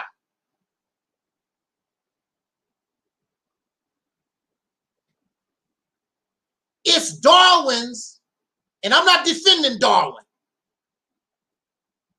I'm not defending Darwin. I'm not saying that I agree with Darwin. It's called Darwin's theory of evolution. It's his belief. That's the key. It's not facts, because we don't know. Now, as far as I'm concerned, I don't give a damn. As far as I'm concerned, personally, I don't give a damn. Me personally, it would be nice to know. But at this point in time, I'm like that guy from Gone with the Wind. Frankly, Scarlett, I don't give a damn. But this is what we do know. This is what we do know. We know that your mama and your daddy either went to a hotel, they was in the backseat of a car, they was in the park. Your mama and your daddy laid down and did their thizzy.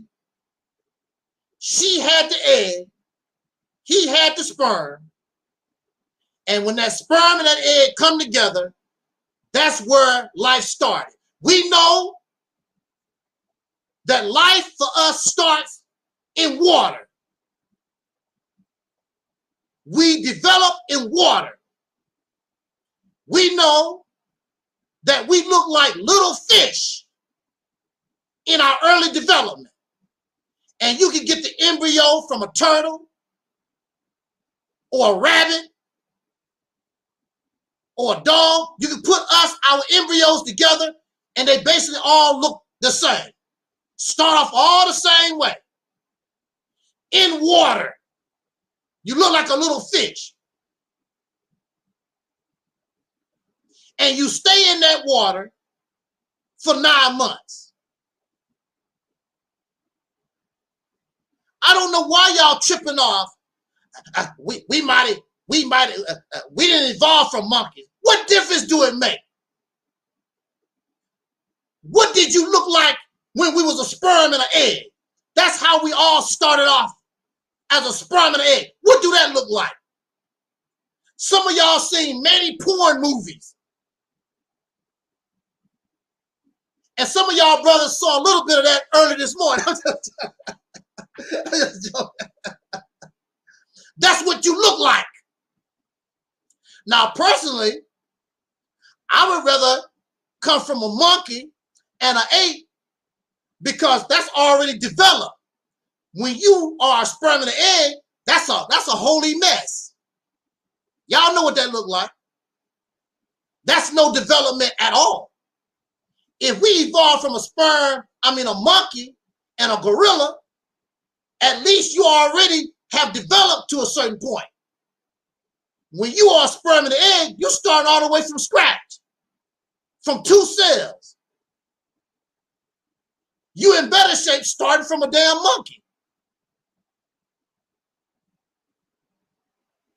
But these black scholarship teachings and the spookism, it make you feel like you better than the bear, the gorilla, the roach, the pine tree. You think that you're better than all the life forms on this planet. And you can't die. You can't die. The flesh died, and then you go on, you keep living somewhere else. That's the reason why y'all love these lies, because you're scared of death. You love these lies because you don't want to die. And you want to see your loved one, You want to see your grandfather, and you want to see your mother and your cousins, and maybe Adolf Hitler again. You know, there's people who love Adolf Hitler. They would like to die, and they want to see Hitler. They want to see him again in the other life. You can't die. You didn't come from no gorilla. Well, you came from somewhere. You didn't just drop out the damn sky. Because if we dropped out the sky, what you need sex for? Just fall out the damn sky. We didn't just drop out the sky. Everything on this planet evolved from something. It's not here, just didn't appear, it just didn't drop out of thin air, whole. It evolved.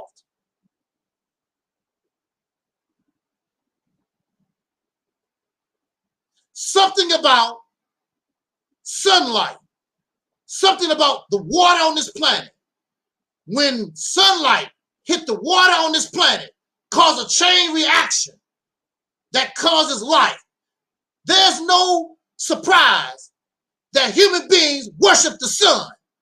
Everything evolves around the sun. You take the sun out of the equation, everything gonna die. Even life deep in the ocean that don't get any sunlight is gonna die when you take the sun away, because it's all interconnected. The sun is what gives everything life and water.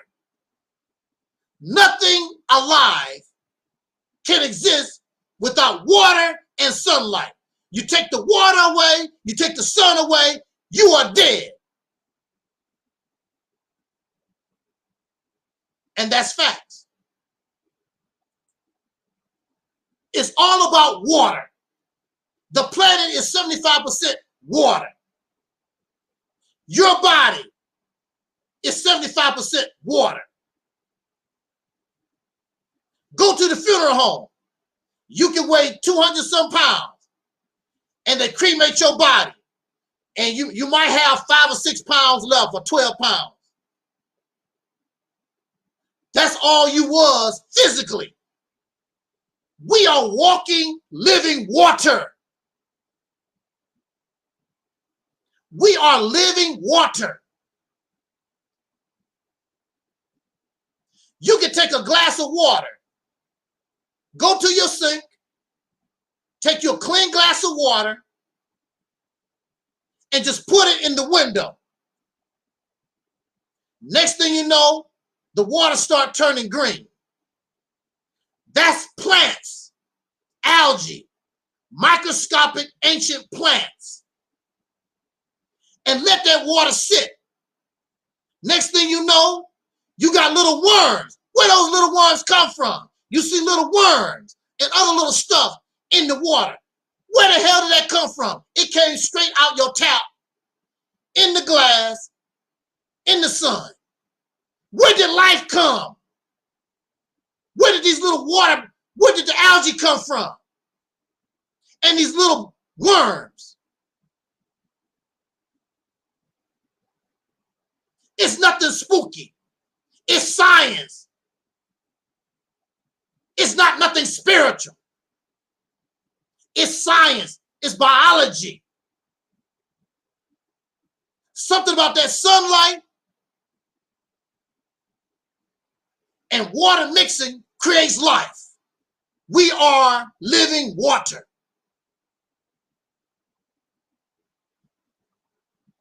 But when you listen to these black scholarship teachings, it takes us out of the realm of reality, and we can't see things for what they are. On this planet, you have a variety of life. You don't have one tree. You have countless kinds of trees. All kinds of buffalo, all kinds of cows, all kinds of chickens, all kinds of life on this planet, all kinds of cats, all kinds of fish.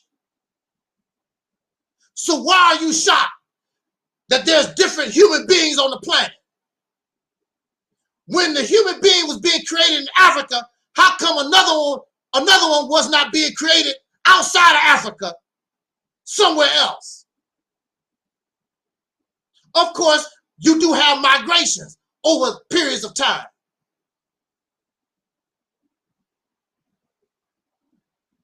But you got a little bit of this and a little bit of that. Some animals cannot live nowhere except where they was born. Like the koala bear. Then you have some animals that are able to adopt and go many, many different places.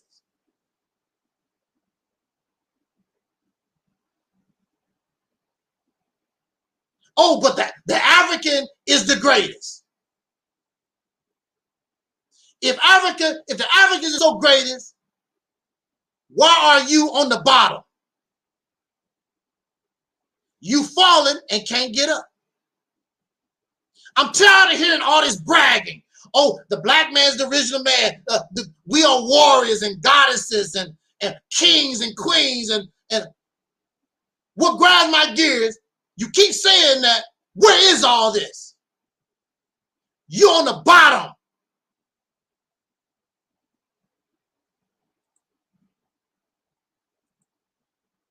That's what grinds my gears. I'm sick of hearing this stuff. The black man's the original man, Asiatic black man, the maker, owner, cream of the planet Earth, and gods and warriors, and the melanin can do this, and don't forget the third eye, the pineal gland, all this other stuff. And you can't pay your electric bill, your gas bill. You can barely pay your rent.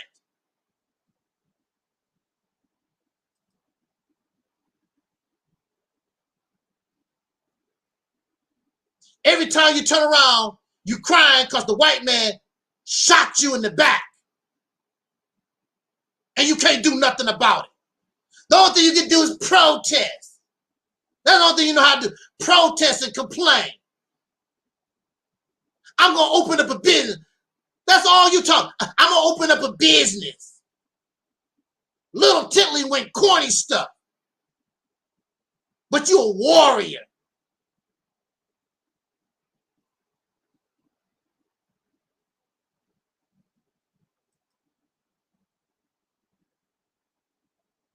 I can't do it no more. I heard all that bragging. Oh, my melanin and the black, I'm black supremacy. We so great. When is gonna happen? You're on the bottom. When is all this great stuff that y'all talking about? We the greatest scholars, the greatest scientists, the greatest, we the greatest this and that. Muhammad Ali claimed to be the greatest, and he got in the ring and whooped their ass. Told this one sucker, he said, what's my name? He said, your name Cassius Clay. He said, what? I said, yo, your name Cassius Clay, nigga. That's what I said. Your name Cassius Clay. Muhammad Ali said, look, my name is Muhammad Ali, but your name is Cassius Clay. That's what your name is. Okay. So Muhammad Ali got in the ring with him. What's my name? Cassius Clay. What? What's my name?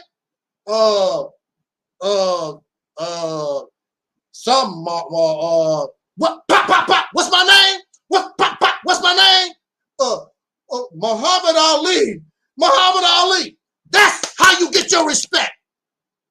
You got to be, just like Brother Maurice said all the time, be one whoop ass. You got to whoop the ass. Whether physically or with your brain. What's my name? Pop, pop, pop, pop. Your name Muhammad Ali. Damn Skippy. But you can't fight if you don't get in the ring. We're not in the ring to fight. So we turn on the ones We turn on our women and our children and our elders because we don't want to get in the ring with the real enemy.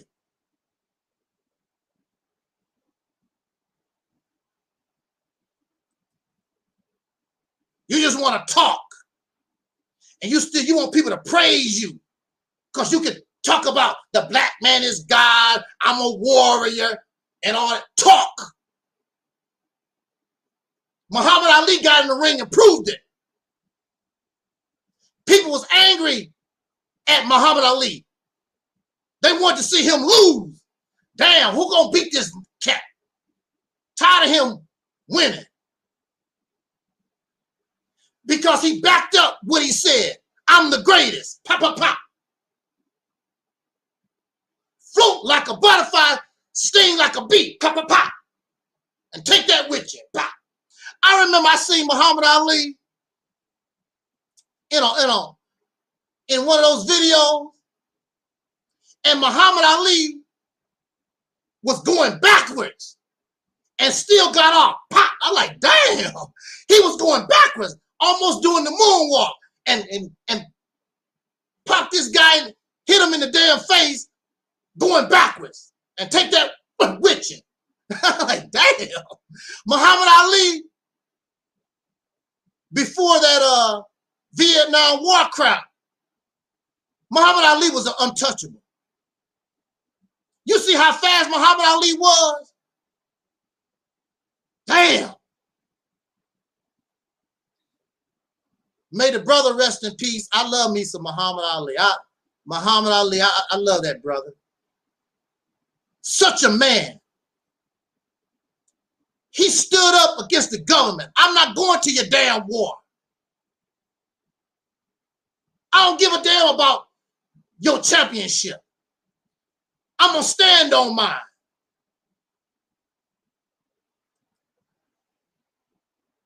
And the sad thing about it, the Nation of Islam did not support Muhammad Ali when he was going through his battle with the United States government fighting the draft. It was Joe Frazier, who he called a monkey or ape. Y'all remember that? Muhammad Ali called Joe Frazier an ape, a monkey. But Joe Frazier was the one,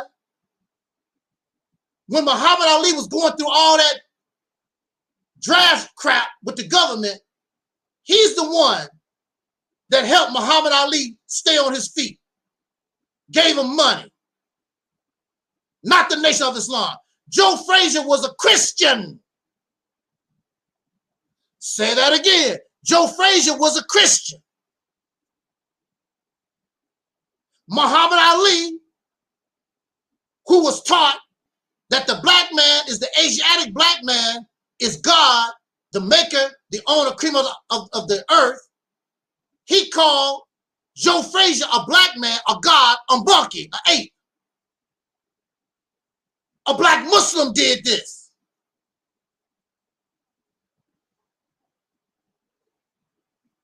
But it was the Christian that supported Muhammad Ali, not his own people. Wow. Think about it. Think about it. The Nation of Islam did not allow me to talk. They did not allow me to teach in the mosque. It was my Christian preacher friends. They allowed me to talk. Think about it. Think about it.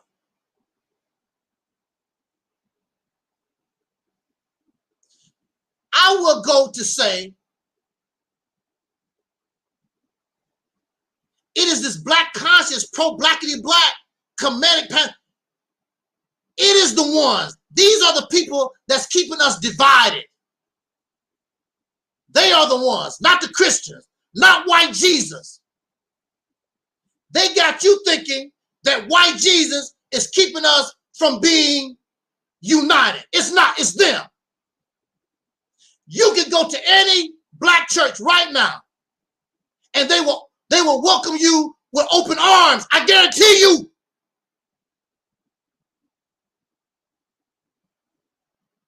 You can go to any Christian, Baptist, Pentecostal type church, black church. They will welcome you with open arms. But these Hebrew Israelite, Kemetic, 5% nation, blackity blacks is a whole different ball game. As soon as you say something they don't like, you're going to get it.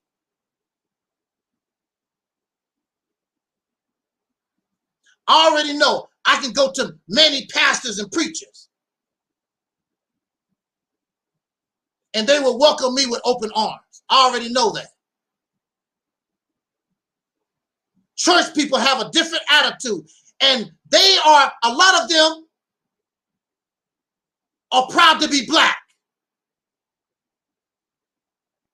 And they love their blackness too. These people think they are experts on blackness. You a coon, you a Sambo. How do you pay your bills? With the white man's money. Where you get that water you drinking? From the white man. That car you driving, did you build it? No. So you a coon, and you a Sambo, and you a sellout. Instead of driving the white man's car, why don't you walk? Instead of using the white man's electricity, why don't you do without? Why are you on the white man's YouTube, the white man's Facebook? You damn coon, you Sambo, you Uncle Tom. Don't play with us here. Y'all ain't nothing but a bunch of clowns. Nobody impressed by you. Nobody's scared of your happy ass, and nobody's impressed by you. You don't have a pot to piss in. Bunch of losers. You're losers. You brag about Muhammad Ali, but you ain't Muhammad Ali. You, sir, are no Muhammad Ali. Because Muhammad Ali said, I'm the greatest, got in the ring, and whooped ass. You ain't did a damn thing. But you want to be treated like you Muhammad Ali. You, sir, are no Muhammad Ali.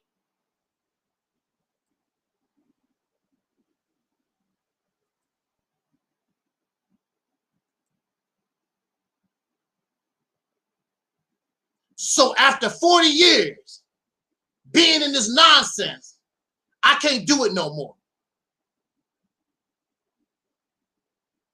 Because I feel stupid. You don't feel stupid. I feel stupid. Talking all this crap, but can't produce nothing. You talking all this crap, but can't back it up. It's thousands of these people. It's thousands of Hebrew Israelites. It's thousands of Nation of Islam. It's thousands of pro-blackity black Pan-African. They can't produce nothing. They can barely open up a lemonade stand. And you want people to keep giving you money, keep giving you time and labor. And these naive sisters keep spreading their legs for you, spitting out babies. I'm going to say this, we're going to get out of here.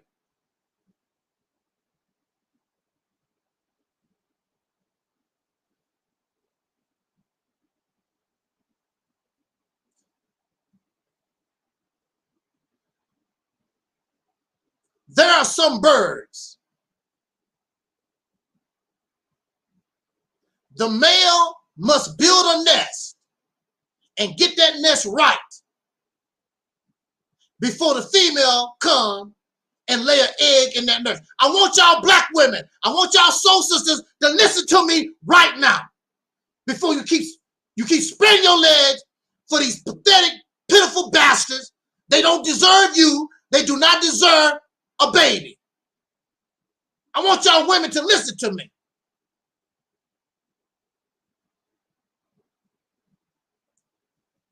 There's a bird. The male bird must build a nest first. And then he sits next to the nest and he demonstrates this to try to attract her. He's not calling her a whore and a bitch and a bed wench and all this other garbage. I'm the one. I'm the one. I'm the best. And so she flies to the nest. And she looks at him. Okay. You look all right. You look healthy. Your feathers, you're real colorful. You put on a nice show. You attractive. You look good. You know, that's all right. But that's not the ultimate test.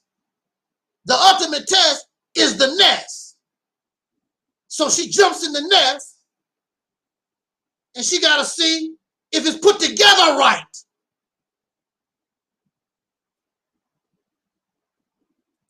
And she said, "Nah, this nest ain't gonna do. You a nice guy, you're a nice bird, but this ain't gonna do." What am I saying here? Black woman, sisters. The brothers got it going down as far as looks is concerned. They huff and puff and they can put on a show and all that kind of good stuff, and they handsome, and they can make you feel good and whatever. They look good in their suit and they can dance. All these physical, superficial things. Now I want you to go examine their nest. So when Terry, Rona, and Cindy go check out the nest of the black man, there is no nest. Damn. Y'all talking about the black man as a warrior, and he's a god, and we've been around 666 trillion years ago. Y'all put on all this show, and you fluff your feathers, and you look healthy, and now we want to come and get with you. Where's our nation? Where's our state? Hell, where's our town? Where's our neighborhood?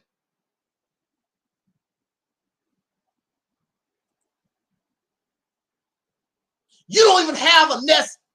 You don't even have a nest for them to inspect. That female bird is not going to lay an egg until the nest is right. When you see her lay the egg, that means that male bird is right and that nest is right. Then she lay the egg. Here we are, you sisters, y'all spitting out babies, and there's no nest. Your babies fall through the cracks right on the floor, out the tree. You lay your eggs on the damn branch, and the baby fall out on the damn ground. That's what we get here.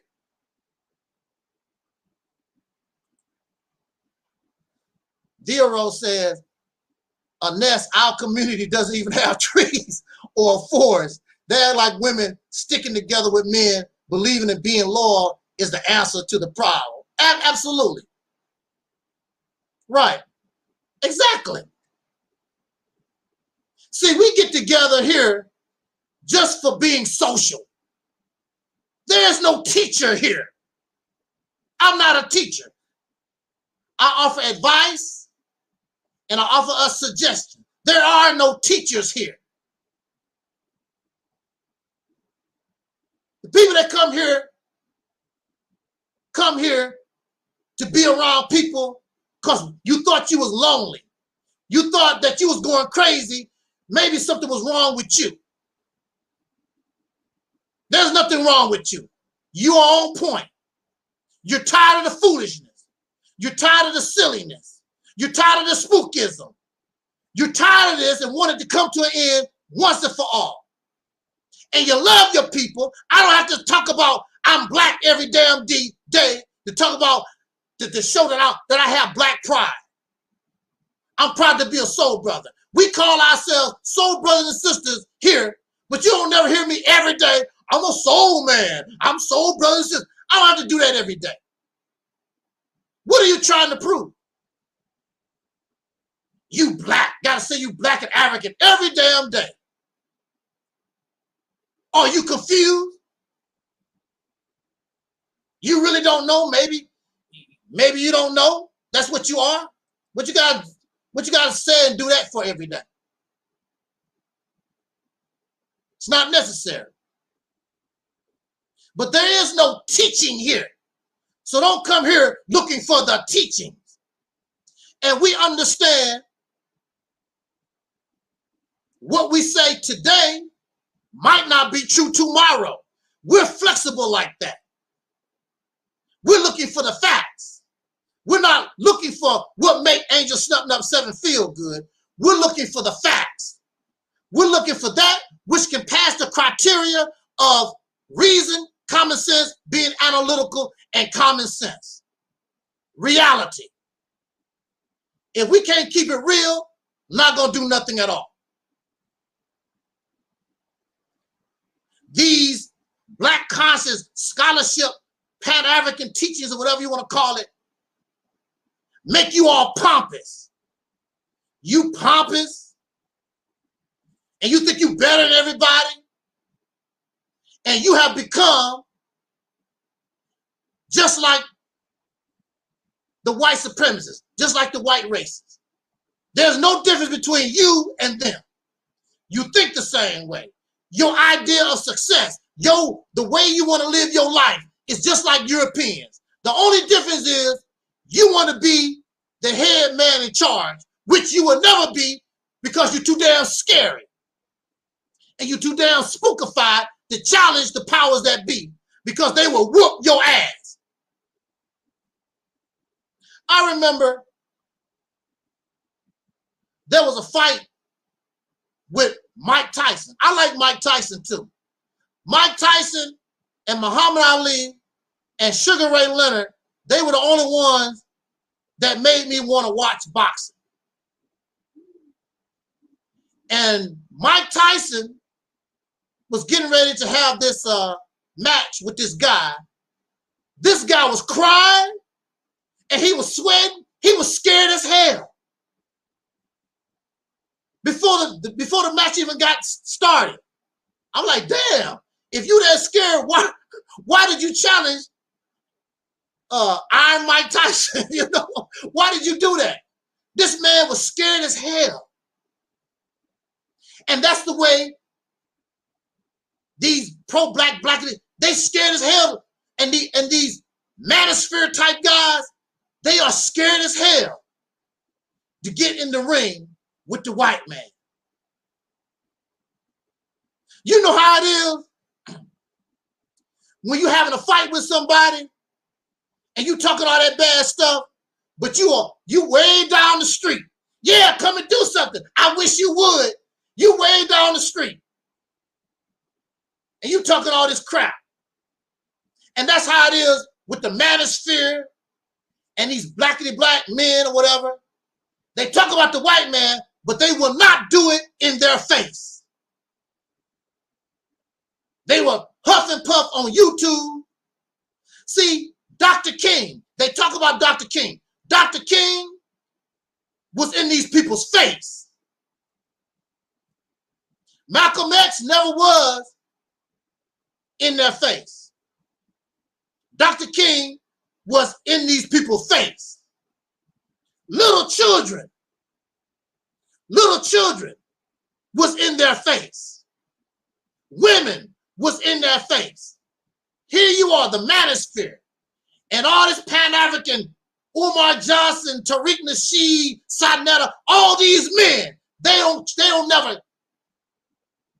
never mess with this peck of wood face to face like that. Never. Now I would give Sadnetta credit a little bit I saw a video, and he did challenge the Peckerwood a little bit in a video. I give shout out to Sonetta TV. You know these folks don't like me, but I give credit where credit was due. I did see Sonetta do his thing. He was facing the police or something. I forgot what it really was about. I dealt with these Peckerwoods for 10 years in their face, willing to stay locked up for the rest of my life.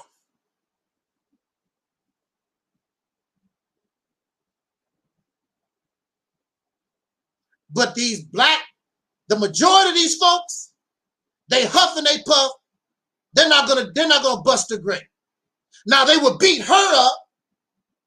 They would beat her up, and their children and their dog Spot. Shout out to Spot. They have no intention to get in the ring with the dominant alpha male in the world. So they are spookified. The spaceship is going to come out the sky and do something for them. The spaceship or God or gremlin, something's going to come and do their fighting for them, like the sissies they are. Like you waiting, like you're a scary ass Negro, knowing your mama's around the corner or your big cousins, and you trying to get big and bad with somebody because you know your mama, your daddy, or your cousins around the corner gonna come help you. That's the way these black men, they want somebody to come and do their fighting for them. Somebody to really do their fighting. But they want the credit of being a warrior. They want the credit of being a god and all this other stuff. I'm not going to give it to you. I say none. We have no men in the black community. I say none. Were everybody not the same? I say none. When you get these men together, at least 85% or whatever, then we can talk, we can start talking different. Until then, none. And these sisters keep spitting out these babies with no nest. And you wonder why our children in bad shape. You would be bad shape too if somebody was having you on a branch, you didn't have a nest, and you fall straight to the damn ground. You have a lot of problems also. So let's take the lesson, sisters, from some birds. Because even a female bird won't lay an egg and there's no nest. There's no nation, there's no neighborhood, there's no town, there's no city. These men give you nothing to put your baby in. Nothing. Why you keep spitting out, why you keep laying eggs and there's no nest. With that said, we're going to go ahead and get out of here. Like I said, yeah, right. None. I said none. I don't care how good you think you are, you doing this and you doing that. The black community has none. Because the little tiddlywink stuff that you doing, if the men themselves aren't doing it, it don't mean nothing. So you still end up with a zero. None. None. I would be so happy when we do become men. Stop beating up on women and children and talk about what the elders did and didn't do. Stand up for yours. Get in the damn ring. And you tell that Peckerwood, come on. What's my name? My name, damn it, is Muhammad Ali, damn it. That's my name.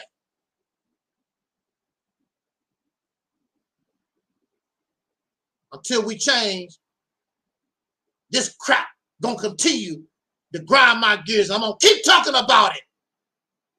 Because I don't want these younger people to get caught up in this blackity black nonsense that's not producing a damn thing except putting on a show. And these women and these children and we as a community ourselves, we deserve better. And if you come here and support the ministry here, we're going to give you better. So thank you for listening. Jot down your comments. Support the platform. And until next time, maybe tomorrow, we get together. We want to talk about religion, religious spookism. I might do that. It's according to how I feel. You will see it in your notification. Probably about 2:30, 3:30 again tomorrow. We might talk about that. It's according to how I feel, what happened. If I'm alive. If I'm alive. There's no guarantee that I'll be alive. But if I am, we want to try to talk about that a little bit and break that down. So thank you, Deacons of Reality. So Sister Ann, I can't pronounce that. Rough, something like that. Thank you for joining us this evening. Thank you to those who are listening and to those who will be listening later. I appreciate it. I appreciate it so much. I'm not going to give up on us. I want to. I just can't do it. I tried to. I really tried to over the years. I'm not going to make any more videos. I'm going to shut my mouth. Whatever would be, would be. I can't do it. I just can't do it. I love us too much. You deserve better. I don't know about these other folks. We know how to get there. No more spookism for us. Get rid of spookism and watch how quick you progress. It's spookism that's keeping us in a bad way. All over the world. All over the world. Thank you, Elder.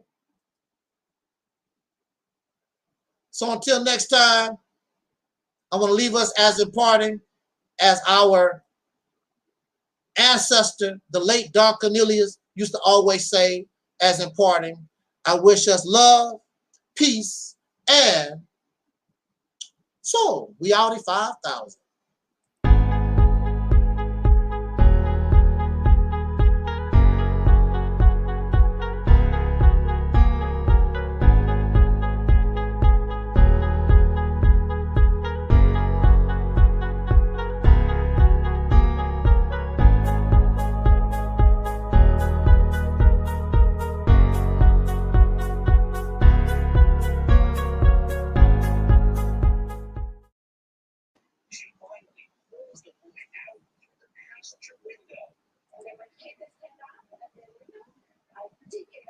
As bystanders rush for help, the two men race off. The NYPD says they've arrested the man who grabbed the boy, 24-year-old James Micah. He's facing charges including reckless endangerment and attempted kidnapping. Dolores says she didn't recognize either man, and they didn't say a word. In that terrifying moment, she just acted. And now Jacob is unharmed and safe back in her arms.